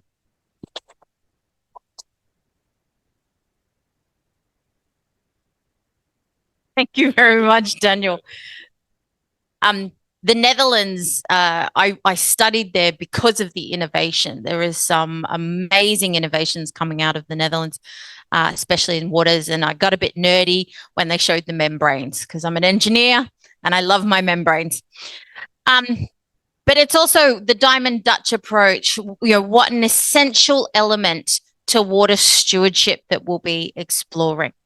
I'd like to now introduce Fanny and Han, who will be the moderators for topic 2, the opportunities and challenges in water, businesses as the driving force for water security. Please welcome Fanny and Han. Thank you, Sandra. Hi, Han. I think we should go in front. Time is a bit tight. I think there is another mic.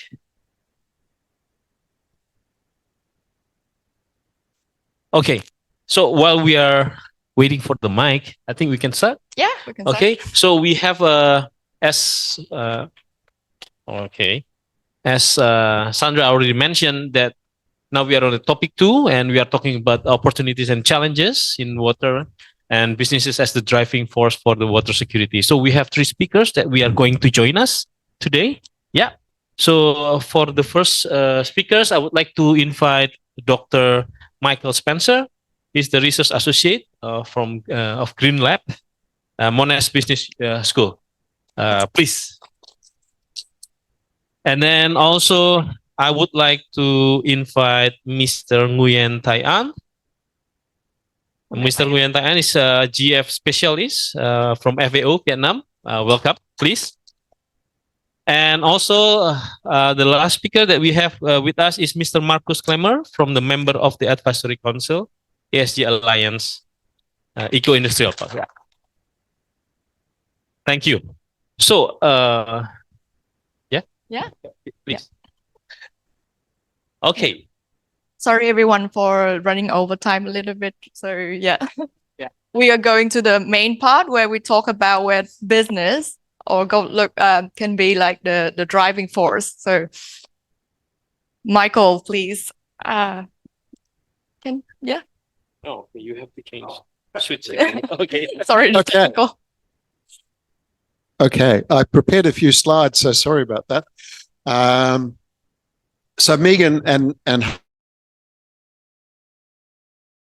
so The first thing is just to remind you of some of the main climate change risks. So we've talked a lot about risks, and they go from extreme weather events, storms, floodings, heat waves, increasing temperatures, down to the slow-moving events, such as droughts and sea level rise. Next slide.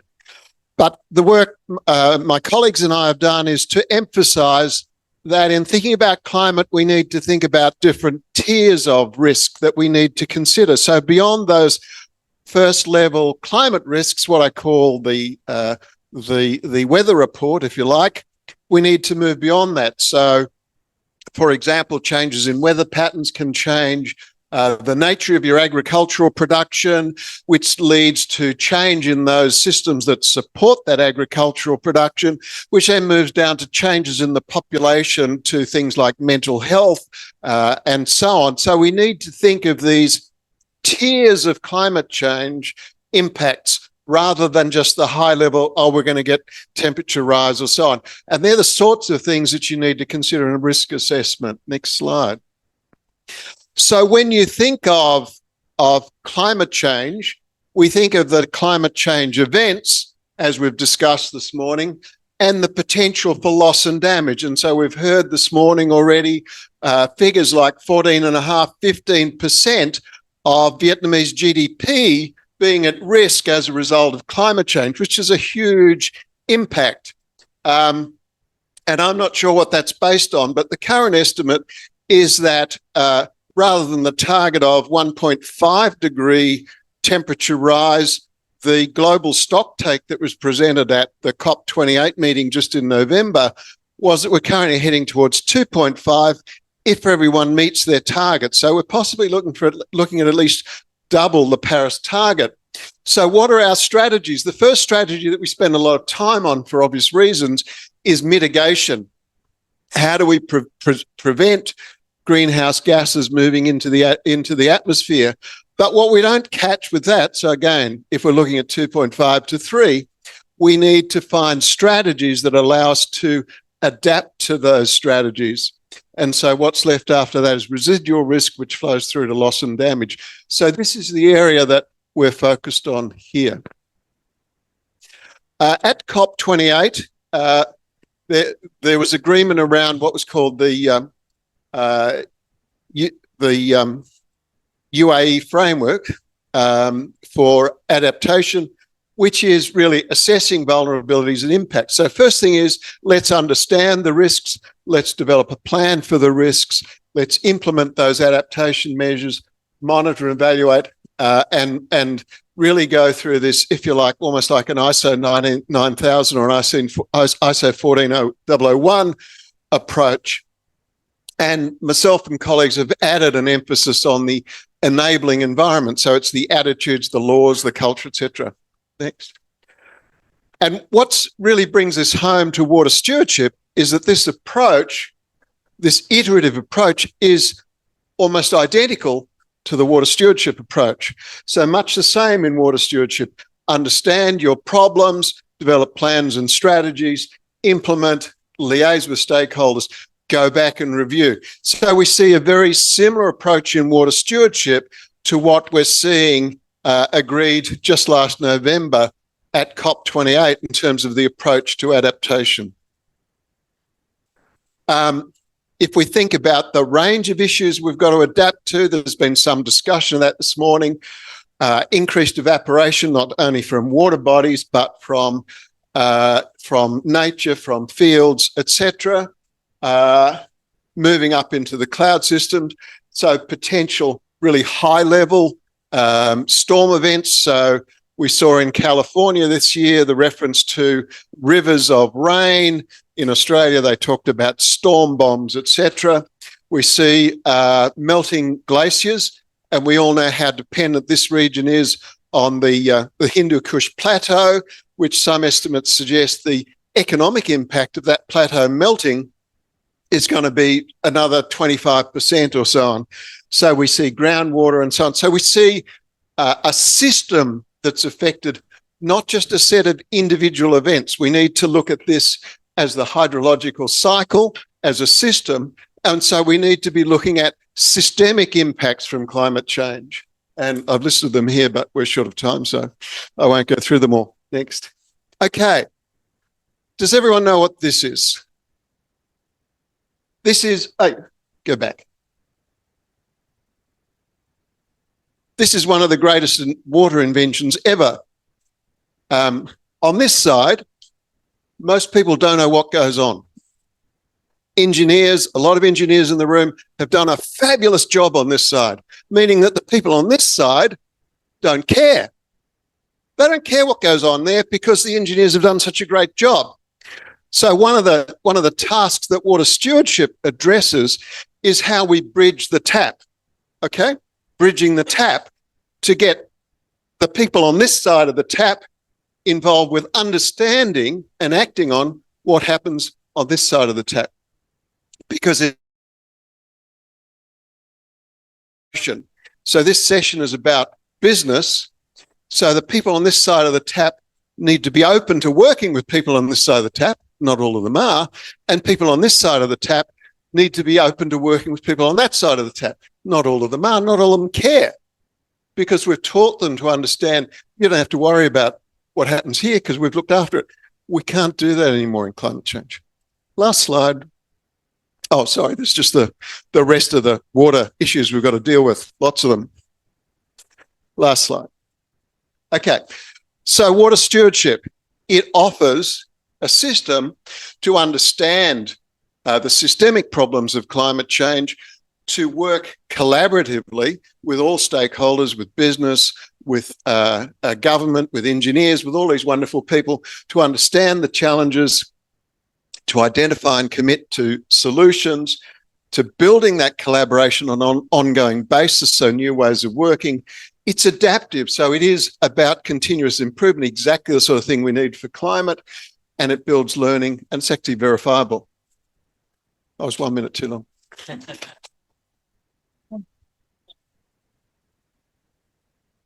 Cảm ơn anh Michael đã chia sẻ về cái vấn đề mà tất cả các Thank you very much, Michael, for explaining to us about the lacking of connection between the operator and the users side. I believe that among the users themselves also lacking connection. They don't really understand how different users use the water. So within the water stewardship concept approach, connection among the stakeholders, the operators, the users, and therefore, and from there we can have the understanding and then go to the planning process. From the legal perspective, the legislators, they are trying to understand different stakeholders, the needs of the users, etc. And it is not only about the users. The private sectors needs to have higher participation as well. They also need to connect more strongly with the water users and create communication channels to the users on how to use it more effectively, etc. So these are two different approaches, bottom up and top down. The agriculture sectors, I think, use the most water, and they play a crucial role in ensuring food safety, food security for Vietnam. So next we listen to Mr. Nguyễn Thái Anh to give us some insights, opportunities and challenges in the food and agriculture industry. Thank you very much for inviting me to the workshop today so that I can share with you some information related to agriculture. Agriculture plays a key role. It is a pillar in the economy, and it's ensures food security. And agricultural area accounts for 75% of the land in Vietnam. The laborers is 30% of the total labor of Vietnam, and it accounts 28% of the household income, and 45% of the agricultural households are from ethnic minor ethnicity. the openings of our economy gives agriculture numerous opportunities, and it accounts it has a contribution of 55% of our GDP. So intensive farming with a priority given to yield leads to environmental problems and trade-offs, and using a lot of water for agriculture also a concern. That's why the governments have agricultural reforming programs with the vision to achieve higher sustainability, greener farming, and reducing environmental costs. We have to recognize that Vietnam's agriculture plays an important role in food security of Vietnam and the world, especially during the COVID-19 pandemic. There were a number of countries that stopped exporting food to the world. However, Vietnam continued to export rice to other countries and contributed to ensure the food security of other nations too. In the World Economic Forum, it is agreed that we are going to establish an innovation center for food security in Vietnam.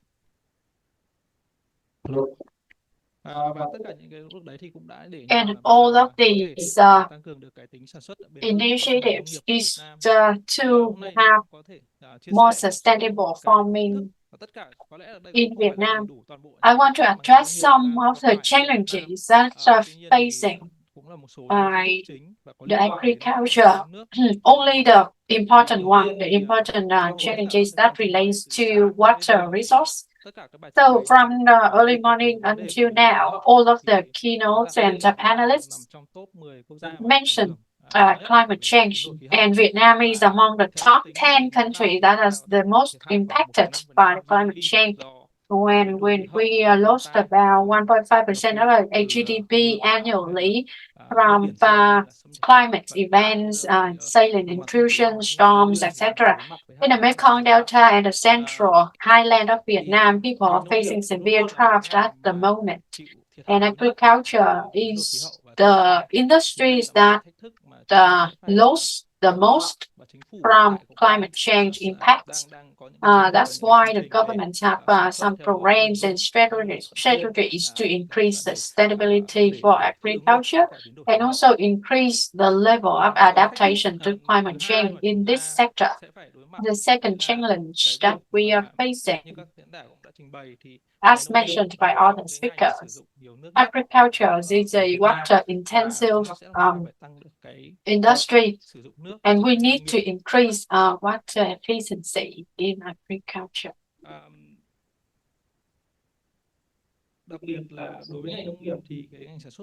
Especially rice farming.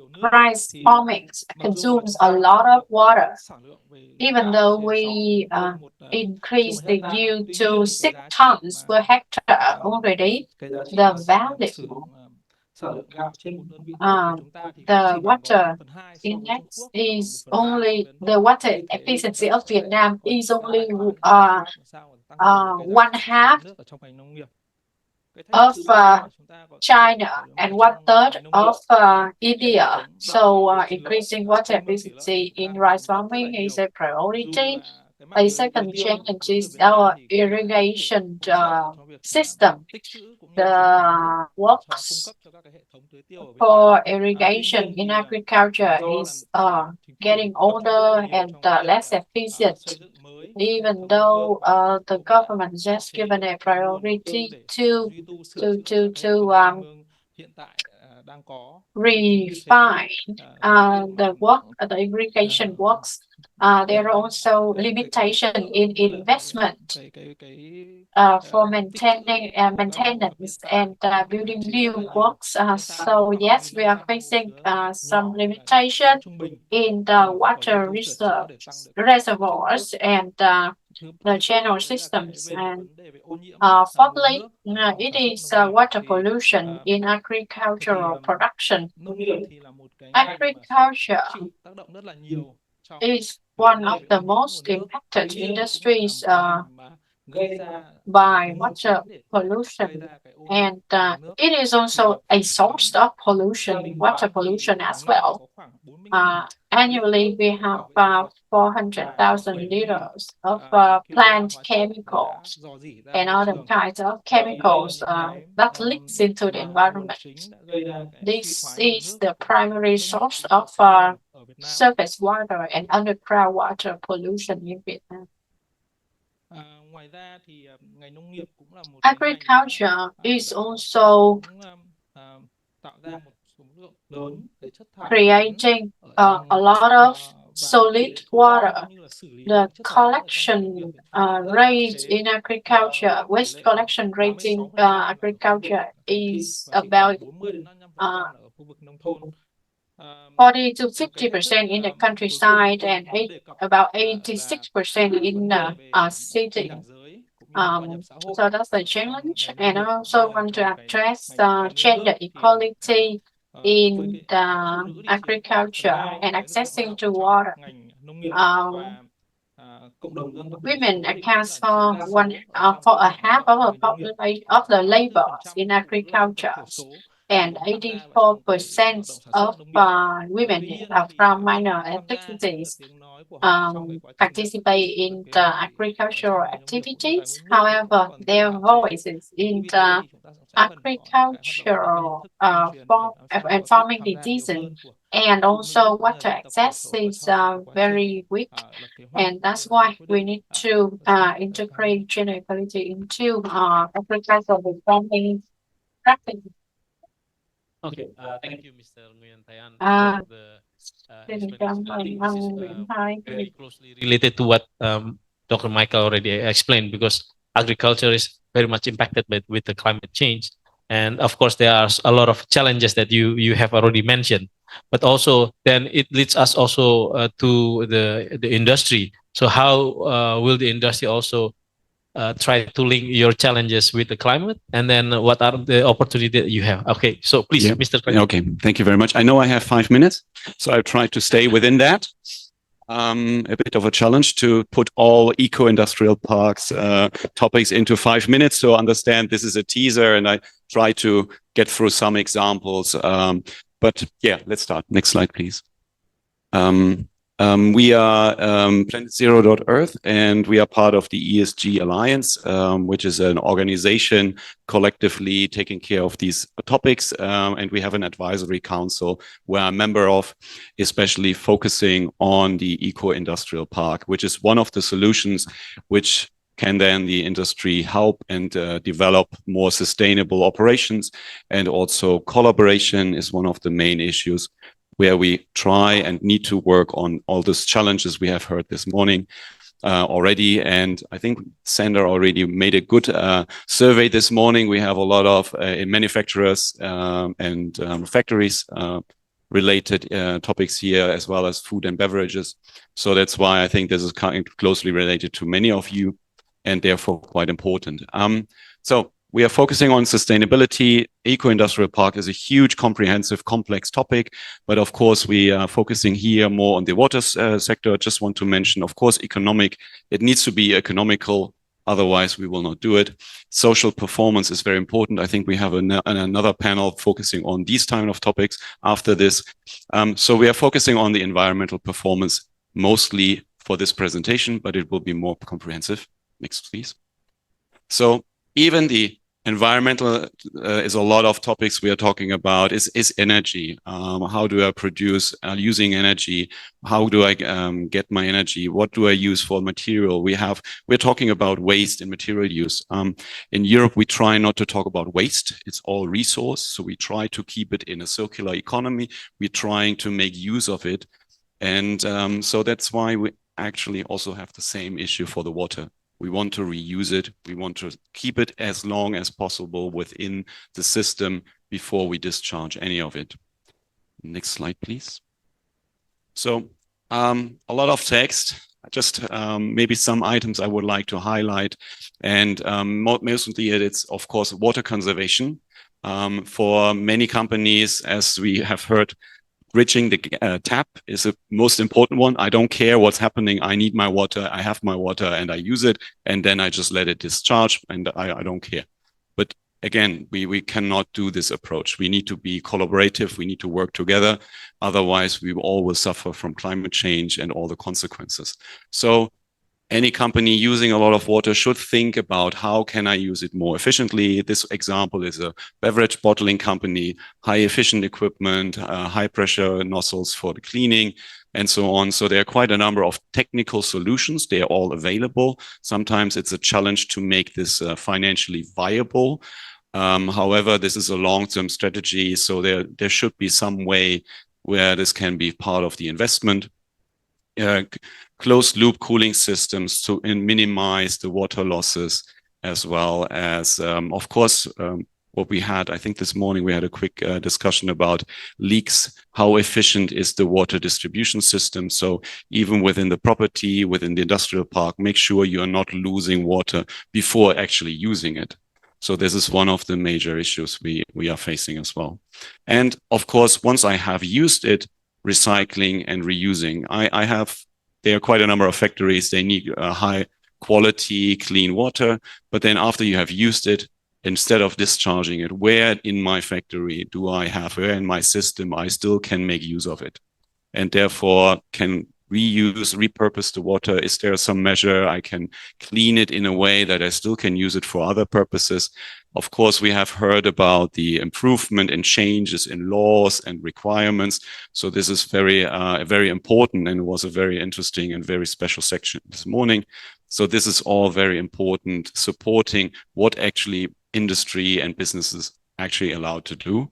So this is all this breaks it down, how to actually, what are the framework where we can work with.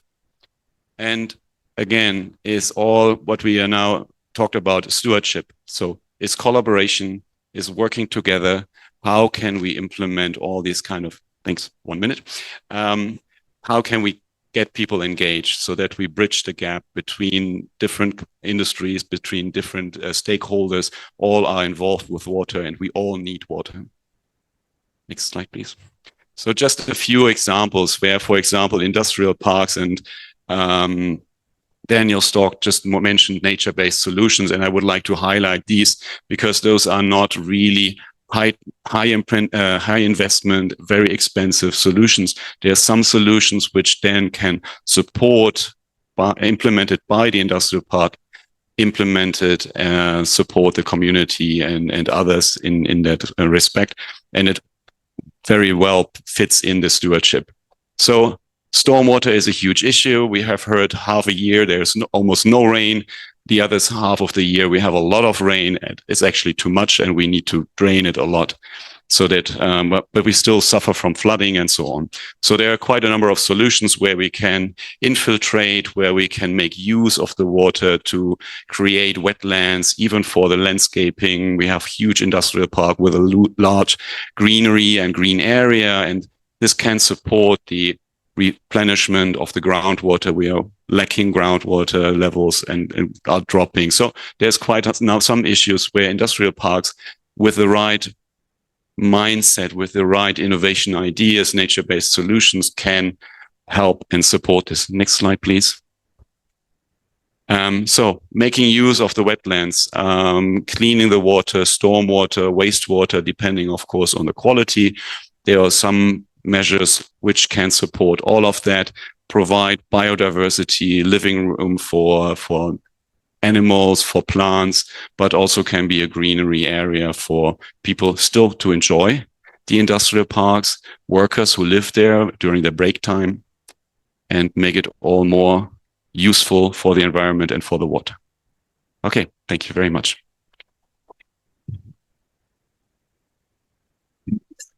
Cảm ơn anh Marcus đã chia sẻ. Thì phần của anh Marcus chia sẻ nó là về khu công nghiệp Thank sinh you, thái. Mr. Marcus.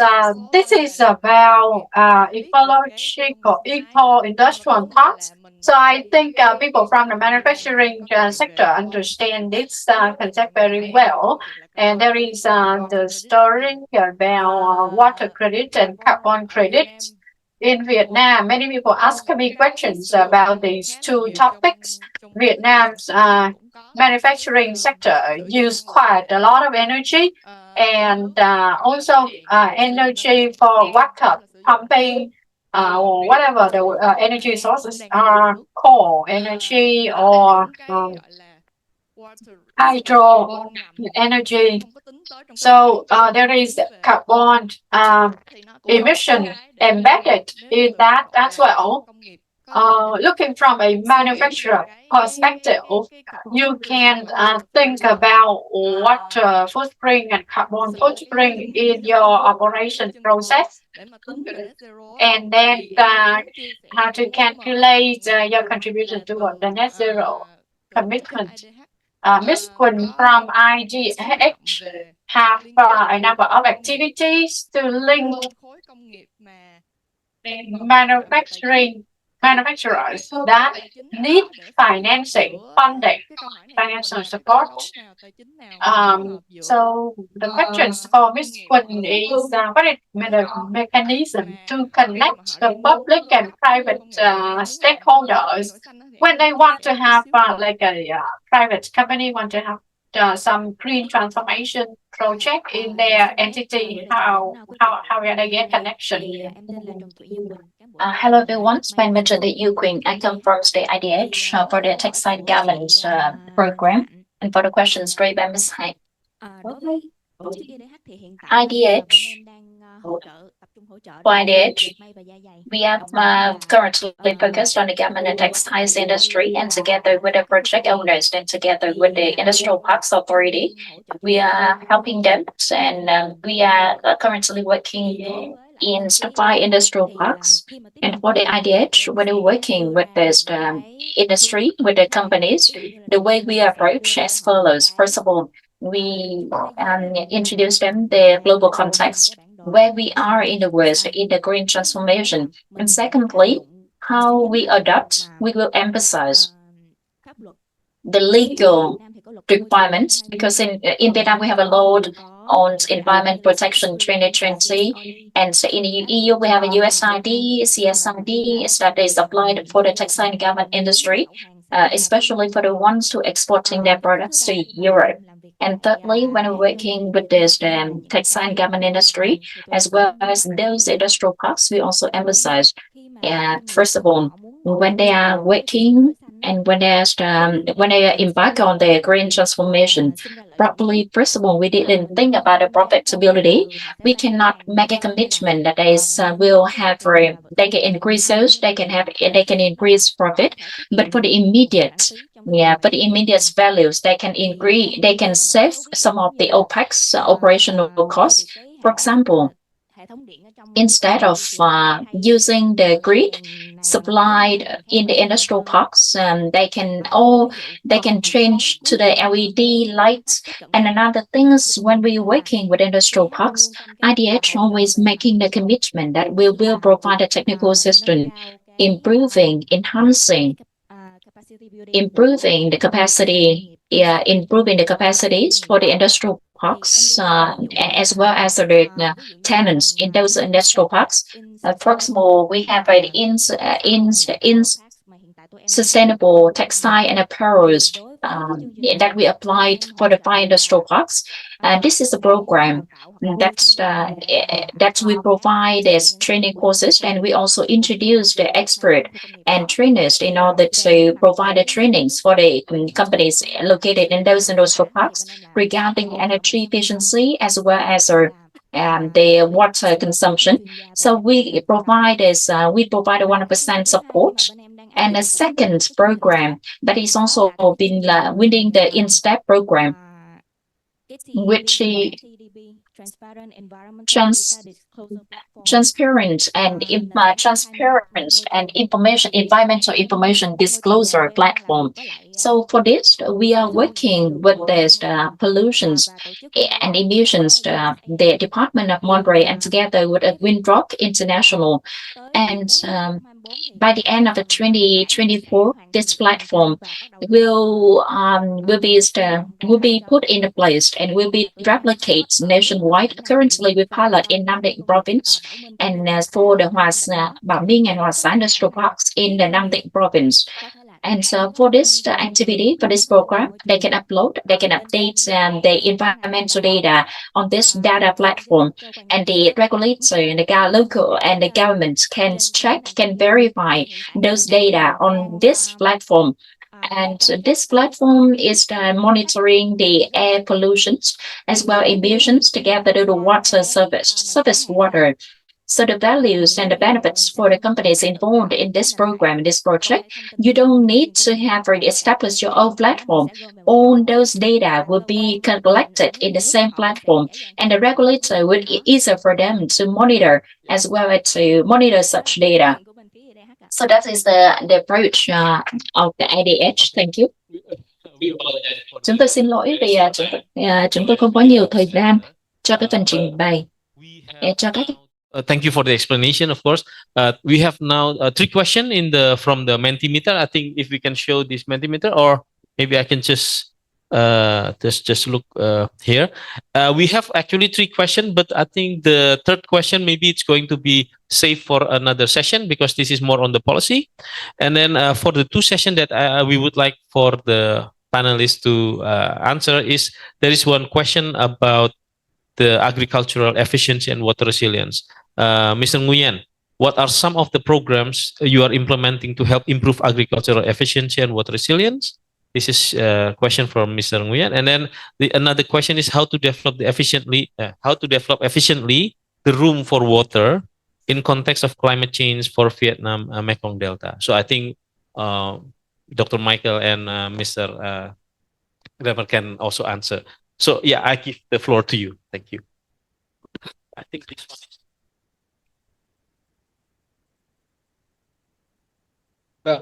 Rất là cảm ơn câu hỏi. Thank you very much for the questions.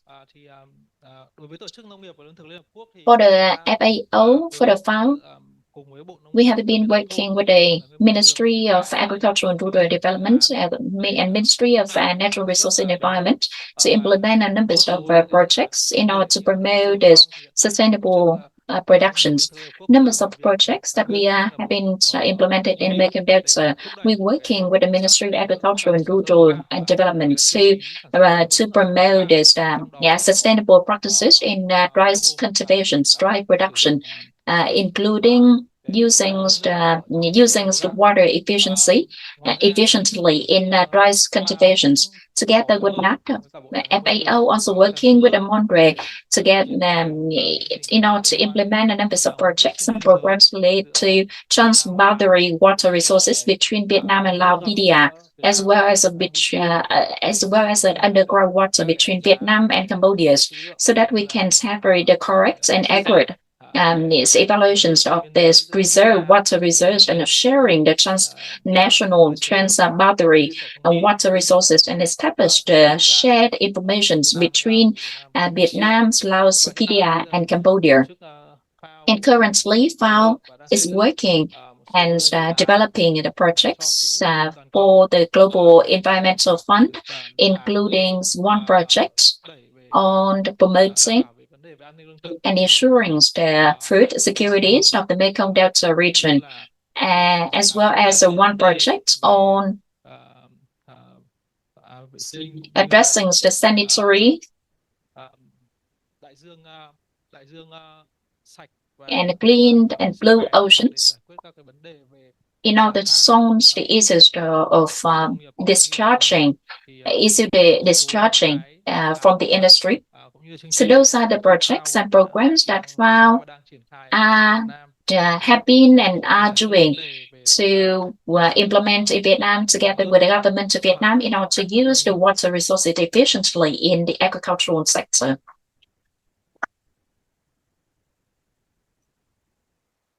So the other question was about how do we implement the Room for a River program that we talked about a while ago, the Dutch example, which was really saying to communities, you've got to back off, you've got to move back away from the river to allow it room to move.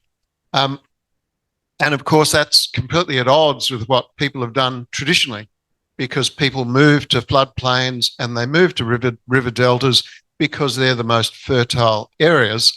And then we have that conflict between humans and nature. So we can't do that by regulation, or we can if we want to risk rebellion. So it needs to be a process of working with our communities, working with stakeholders to help them understand that this is in everyone's best interest. So again, this is where a program like water stewardship can help in building that collaborative approach. I'll never forget my youngest daughter has a Master's of Environment as a social scientist, and she went to work for the Murray-Darling Basin Authority, and her first job was dealing with people who refused to allow any overbank flooding on their properties. They said, you can't let that river flood, I won't be able to get to my back paddock, or something like that. It's a big job to work with communities around that sort of issue, but it is possible, as Room for the River shows.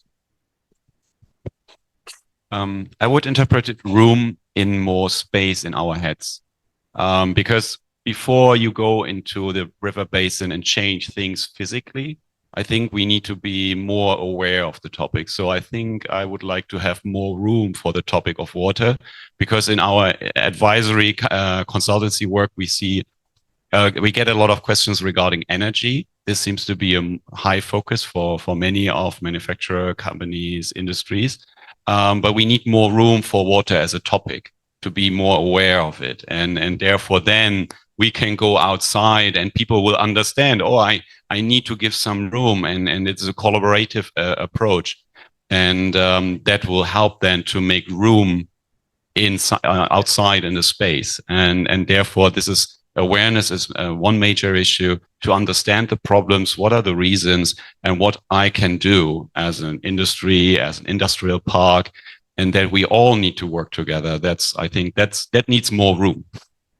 Thank you. I think that is a good, I mean, both can be done simultaneously, but it is also a chance for us, an opportunity for us also to discuss, room for discussion for the shared risk, because I think people move because of risk. Because when we say about benefit, okay, people say, okay, maybe later. But when you have shared risk, people move together. This is also the basis of collaboration usually. Okay, so thank you. So, okay.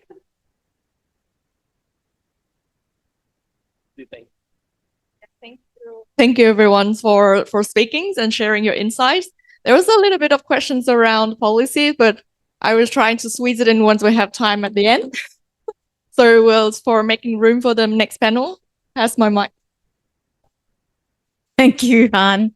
And what a great topic. So we're moving on to topic 3 now. Oh, here we go. Oh, it's already up. Inclusion and equity in water governance. And I'd like you to welcome Karen Delfau, our moderator for this topic. Yay. Thanks, Sandra. And it's really a pleasure to be able to convene this amazing set of professionals to talk about equity and inclusion. So I'd like to invite our panelists to join me up here. Please come on to the front.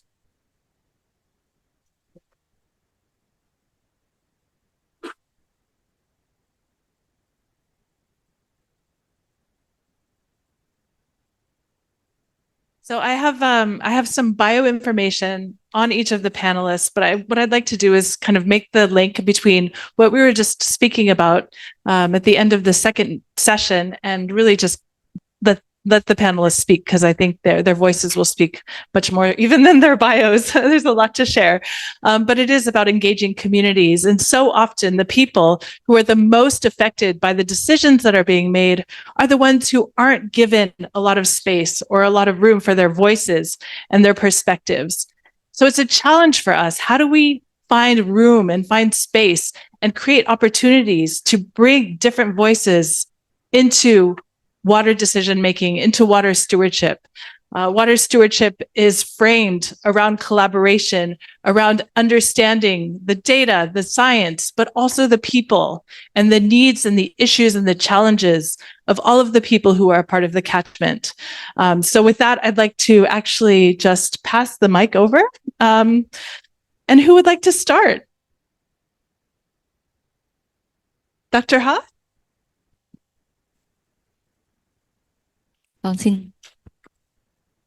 Xin kính chào tất cả quý vị có mặt trong hội trường ngày hôm nay ạ. Hello everyone. I would like to introduce myself. My name is Văn Thị Thu Hà. I come from the Vietnam Women's Academy. Thank you very much, the organizers, for giving me the opportunity to attend a workshop with a very interesting topic, and I'm very much interested in the topic. And and in a very limited time, I have a lot of things to say, but I will try to make it very short. First of all, is the participation of women in managing the water from a gender's perspective.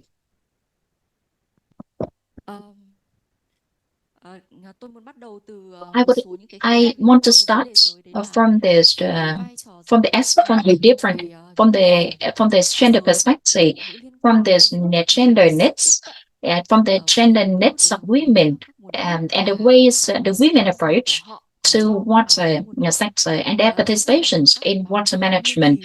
According to the numbers of there's reports regarding this global labor divisions, women is still the men. The one is to have a share the main roles for the unpaid works, for such as the cleaning, taking care of family members, cooking, and to think that those tasks is linked closely to the water usage, water consumption, right? And apart from that, in productions, women is a men's driving men's production force, as Mr. Kayang has mentioned, especially in the agriculture sector. So this is also agriculture sector is also heavily dependent on the natural resources, including water resources. From this role of the women that they have to taken on, we can see that the need of women for water is significant and urgent. Everybody need water, but I think that women may need water more for themselves and also first of all for their reproductive health, and also for their family and the family health, and therefore livelihoods. Therefore, the approach of the women approach to these issues. How do we see that? As we know that there's differences in the water access in the different geographical locations.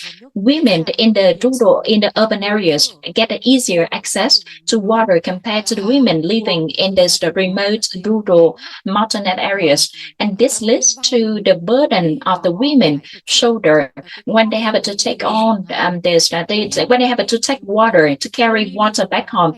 According to a research done by the UN Women, 74% of the women in ethnic minorities have to take waters, and 50% of girls have to take responsibility to carry water for their families. And this also affects the health of women, and it's also implicit there's the unsafe practices or the unsafe the insecurities on the way they go to fetch water. And so when the water is facing some with the issues of scarcity and quality, the burden on the women's shoulders is bigger, and the polluted water can affect their reproductive health, and it's also cause diseases for their family members.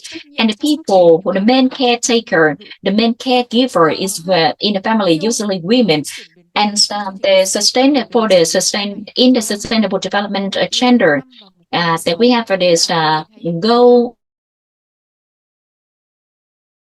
And this always mentioned about the women empowerment, empowerment of women and girls, so that we can create equitable access to the water and the other natural resources. And they also pay attention into the water and the sanitary for women and girls. So in the programs and policies, probably it is urgent and it is necessary that we have to pay attention to the needs to get access to water for women and girls. And this also can help us to achieve the gender equality as well as the sustainable development.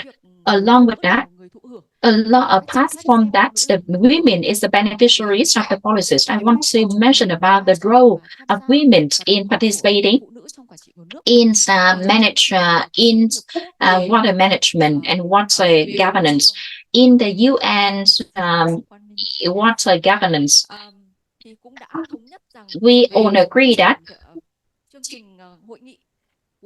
in the UN conference on environment and development, they have mentioned that the women should play the central role in the water management and protection, so that we can see that the role of women in water is very important. At the household level, they can direct the consumption of water. When they go to fetch water, they can get access to the water and the resources. So they are very quick and try to the water. So their expertise and knowledge should be taken seriously, and it should be included in this policies formulations, as well as when we develop any policies related to the water's resources. However, as Mr. Hayang mentioned, the participation of women in the water issue is still very limited.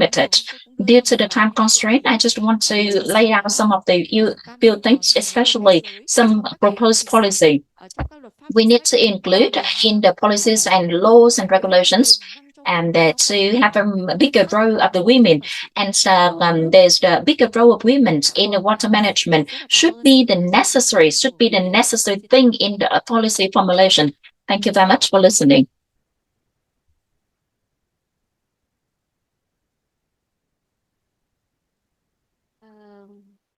Chắc là chúng tôi tiết kiệm thời gian để chúng tôi xin phép. To save time, so I will just give a very brief introduction, about myself, and I will go straight into the story for discussion. My name is Lan Anh. I am the director of ACDC and also a researcher, the director of the Children Research Institute for Disabilities. We have a high population of these people with disabilities, and they need access to water too.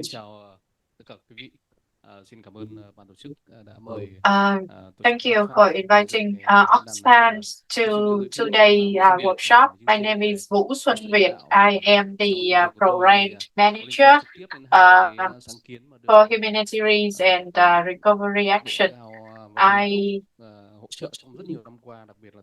We started in 2014 with a number of supporting activities.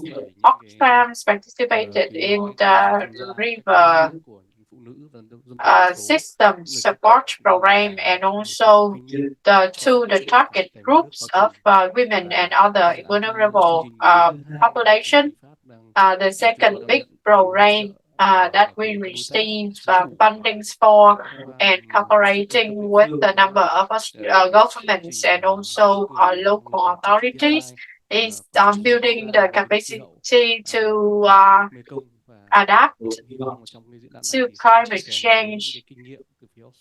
And I want to share some stories from Oxfam experience as well. Thank you, Mr. Hiệp. My name is Nguyễn Hồng Hạnh, and I am from UNICEF, working for water sanitation and hygiene. I have a lot of experiences that I want to share through my role as an officer in this program. However, I really want to learn more about water stewardship coming into this workshop. These are some of the statistics that we developed together with the General Statistics Office. There is one figure that you can see on the screen here. Vietnam, even though we have made big steps in the water, clean water and sanitation. However, to achieve the sustainable development index and ensure that everybody can access to clean water, that is a long journey to achieve such goal. We have only 58% of the households in Vietnam that can access to clean, safe water. And there is a big gap in rural and urban areas. 76% for urban areas and only 46% for rural areas. The remote areas, countryside, in those places, people have difficulty access to clean water, and the same for sanitation and hygiene. So in this map, together with the statistics by the General Statistics Office, in the Women and Children Protection Program, we can see in the map the red areas is where people have less access to clean water, and the greener, the high access they can have for clean water. So in remote areas, countryside, with a higher population of minor ethnic groups, we can see the red color. And when we do a comparison between ethnic groups and minor ethnic groups, the minor ethnic groups have much lower access to clean water, drinking water. That leads to a number of impacts. The most severe is on the malnutrition among children. So on a national level, in the group of children below 5 years old, it is 1 among 5. But for ethnic groups, it is 1 out of 3 children will have malnutrition, so a much higher percentage. And we can estimate that about 20 billion people in Vietnam are living in areas that lacks of clean water and vulnerable to climate change. So yes, there are very real statistics pointing out which groups should be prioritized when we deliver measures. I just want to thank all speakers for presenting some preliminary information and also give you some space to respond maybe to what you've heard and build if there's any questions. What I'm gathering from what I've just heard is this concept of intersectionality, where, you know, we have a lot of women in the group here. We have a lot of women in society, and every woman has a different role, whether it's that care role, whether it's sometimes in decision making. We can't just kind of think about gender equality as, you know, one thing that needs to be addressed. Disability inclusion, it's one thing. There's visible disabilities, there's invisible disabilities, and this runs throughout society and touches every single one of us. And in addition, I think your statistics on Vietnam having to do with ethnic minorities is really important. And the more I read about this, the more I learn about what's happening in this context, the more I'm really touched by how disadvantaged ethnic communities are, particularly in Vietnam, where I believe it's 66%, according to the National Statistic Office, is facing poverty conditions, very strong difficulties just in terms of survival. That's kind of what I'm picking up from our panel. I want to leave a little more space for some stories, if you guys would like to share, or some questions from the audience. I also realized that we are arriving at lunchtime, so thank you all for hanging in there and being a part of this. I want to open up the floor now to anyone who'd like to speak about ways that we can bring these voices into water stewardship, into water decision making, into water management.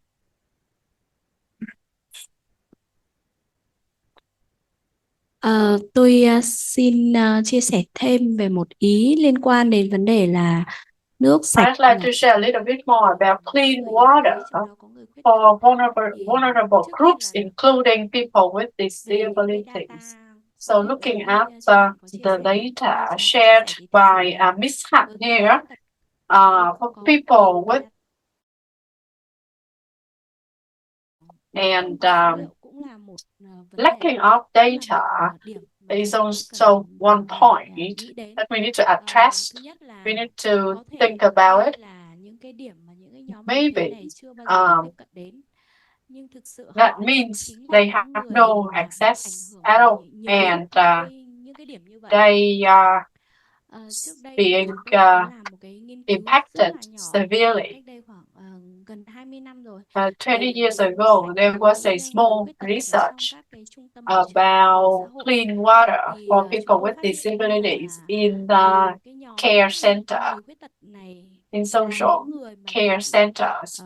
And the finding was people with disabilities nearly cannot access to clean water at all in those centers.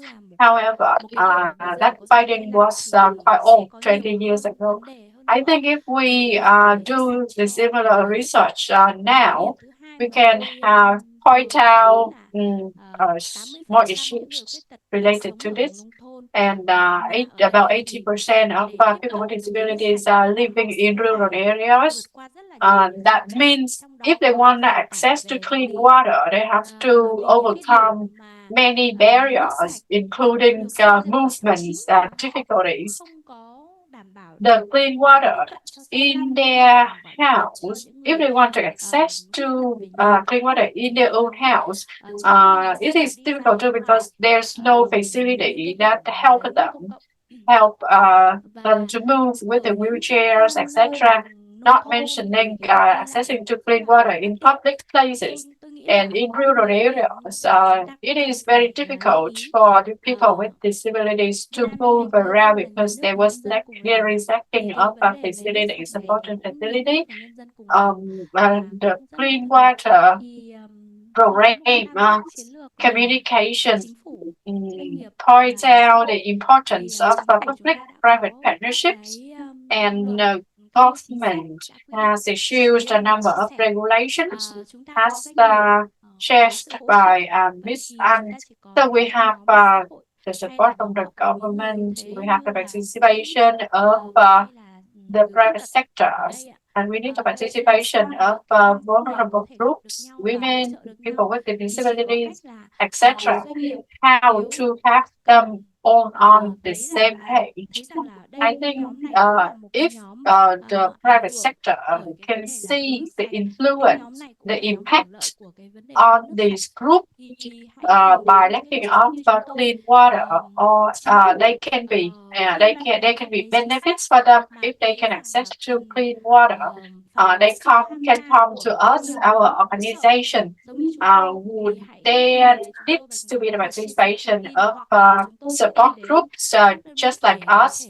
And if you see that you need cooperation from our side to really achieve this approach, then please contact me. I want to add one minor point that directly relates to the activities by Oxfam in Vietnam. So from the early morning until now, we listened to many ideas about water stewardship and gender equality. There's one real experience that we have learned in Vietnam. Yes, there are many efforts from different sides, but in order to have more leaders, as women leaders in the water stewardship is still a challenge. Projects that last for 2 years, 3 years, such as the project funded by Australia government, provide many opportunities for Oxfam to promote women in leadership so that they can lead different groups in the water stewardship. And today we have representatives from delegates from public and private sectors. So I'm calling for your attention on this regard. In Oxfam, we have some similar experience. Women and people from vulnerable groups, from severely impacted groups by climate change. They can have very different, unique, significant contribution, and they can be the leader in water stewardship.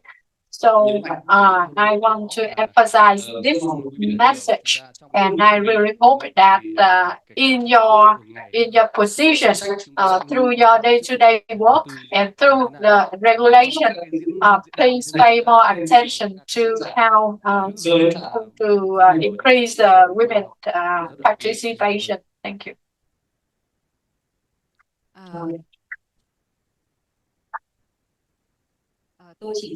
I just want to speak for UNICEF about 3 points on the future direction we want to use as suggestions. And also we really hope to cooperate with you from different businesses and organizations here today. I really very much support the market-driven solution and approach.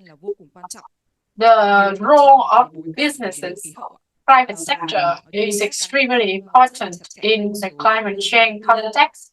UNICEF is cooperating with the private partners to develop private smart solution or smart technologies with a vision towards circular economy on how can we reuse water so that we can achieve what we want to, but we can increase the ratio of water reused and recycled. And on a level of water stewardship, a long-term approach, this cooperation is very important. And when we think about investments in the infrastructure, we always need to consider climate risk. Climate risk survey is a must in any planning for infrastructure. So that is our second suggestion. And the third recommendation is about the role of the water user, especially users from vulnerable groups, people in minor ethnics, women, children. The role of children is extremely important. When we work with children, we always aim for initiatives that can attract the participation of young people. We need to understand that climate change is not caused by or contributed by the children, the young generation, but our generation. However, children, the young people will be the one that under a severe impact in the future. So when I look at my son, I can see that he goes into have a very challenging future, and we need to involve them in all of the activities that we are doing now, especially about awareness raising and communication, and include the voice of children in all of the decision-making process. Yes, we need to involve them more. And thirdly, finally, we should focus on creating an enabling environment. And by focusing on increasing the capacity, capabilities for women, for the youths, and for local authorities, we can see one factor, which is the big gap in the capabilities in this climate changing context.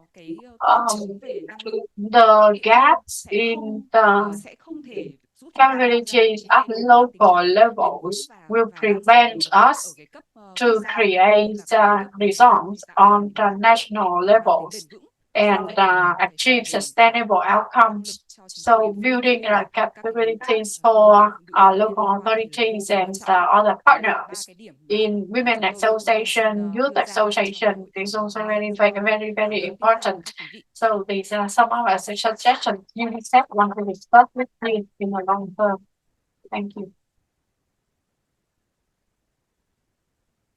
We received also some great questions on mentees. So thank you for adding those questions in. I do see there's a question from the floor.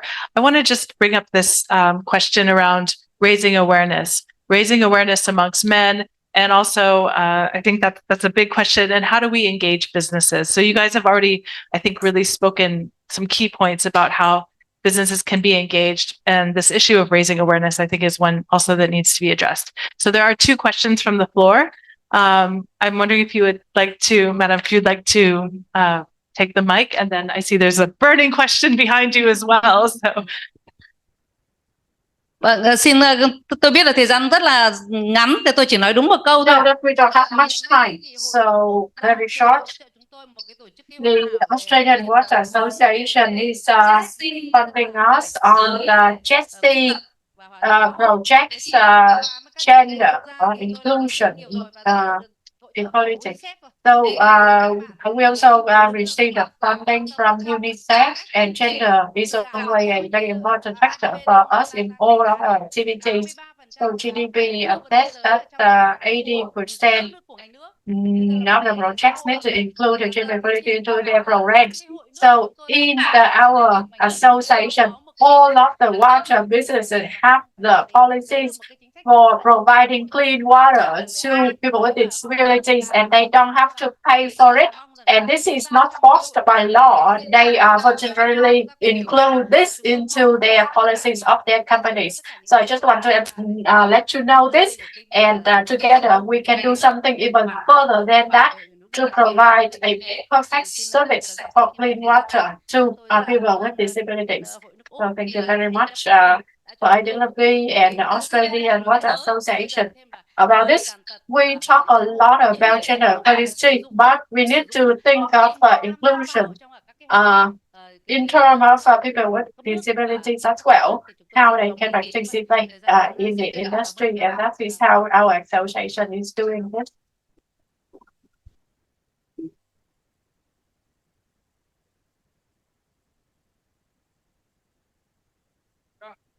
Thank you very much for on presentation in here. Firstly, I would like my name Vang. I'm working and love environment company. Yeah, I have got what's of you. You know, when climate change happens, Vietnam either considering for effect of climate change, especially Mekong Delta River. And you know, actually, upstream many hydroelectric power for construction. And at the same time, climate change happens so downstream, such as Vietnam. Not enough water put so into the sea, so seawater pollution. Actually, operation, limited sand, gravel, nutrient, feed upstream to Mekong Delta River. And many poor people of Mekong Delta River left the field, property, housing, design for to Ho Chi Minh City for living and working. First question for you, for Mr. Thailand. What crop will you grow and what animal will you raise to protect people's livelihood during the rising water pollution? The second question from Michael. In your opinion, what is your advice for leader of Mekong Delta River region to effectively share water resources? The third question from Mr. Hang. You know, population in the world, 8 billion people. And when urbanization and industrialization happen very fast and accounting for 97% seawater, only 3%, 1% freshwater contained in sea, to lake, river, stream, only percent frozen for South Polar and North Polar. Question for you: how many percentage wastewater can be recycled to supply bed in Vietnam today? The question, the last one for, you know, Yeah, two areas of the Holland, E below sea level, similar to Macamenta River, actually is currently underground, yeah, water, under seawater intrusion. Yeah, and I know Holland is very strong corporate with all the content and the lesson from experience and success. Actually, the first question for you, what is the key factor that's leading to the success in water research? The second question, how to improve water resources in long term? Thank you. Thank you. I think a lot of those questions are more geared towards sort of the end of the program debrief. So I think it would be great to kind of revisit some of that. And I'm wondering if our panelists would like to respond to either of the speakers from the floor at this time, or if we should open it up for more discussion. Good. All right. Great. Are there any other, because I do feel like we are, in a sense, moving on towards the closing of the plenary with those last few comments and questions. But I would like to have everybody join me in saying thank you to our panelists today.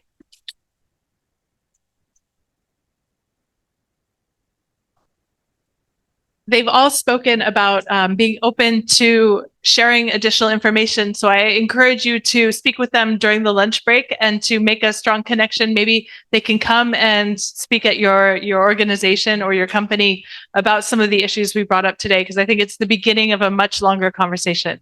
Thank you. And Sandra. Thank you, Karen. We heard some really interesting key messages in the plenary session today. And we're going to skip straight to my thank you slide. So some of those key messages and in the post the event today, we'll send you out, I believe, some of the slides that were presented. So you've got that information and some of our contact details. And so through the, we're going to skip the last Menti because lunch is calling us. And I just want to say thank you to the Water Stewardship Asia Pacific team, Megan, Karen and Han, to our venue sponsor, RMIT, who've given us these facilities today, to the Australian government and the Australian Water Partnership, especially Van, who's been here today, and Michael, who presented from the eWater group this morning. All of our speakers and moderators. I want to thank in particular Michael, Spencer and Fanny who helped us into the late night with some of the workshop, if you're staying on for the whole workshop, and all of the volunteers that Hans had helping us today, especially in the translation. And to all of you who've really shown that commitment to becoming champions of water stewardships, real water stewards. And I hope to see everyone with their tattoos on later on. And I'm going to hand it over to Han. Oh, Han, who's just going to say a few words in Vietnamese. Hiện tại thì cũng sắp tới giờ trưa rồi nên em cũng muốn nói nhanh là cảm ơn. It is time for lunch, so I just want to quickly say that thank you everybody for the workshop today. We want to have it in for a form of a dialogue, and you know when it is an open discussion, it's hard to control the time and get it finished in 5 minutes when we want to. And so sorry for exceeding the time in agenda. And one purpose of the workshop is to create connection. So try to get a connection so that you can together have solutions for financing, for technology, for cooperation in general. So this is a very important reminder for everyone. Thank you very much for your participation.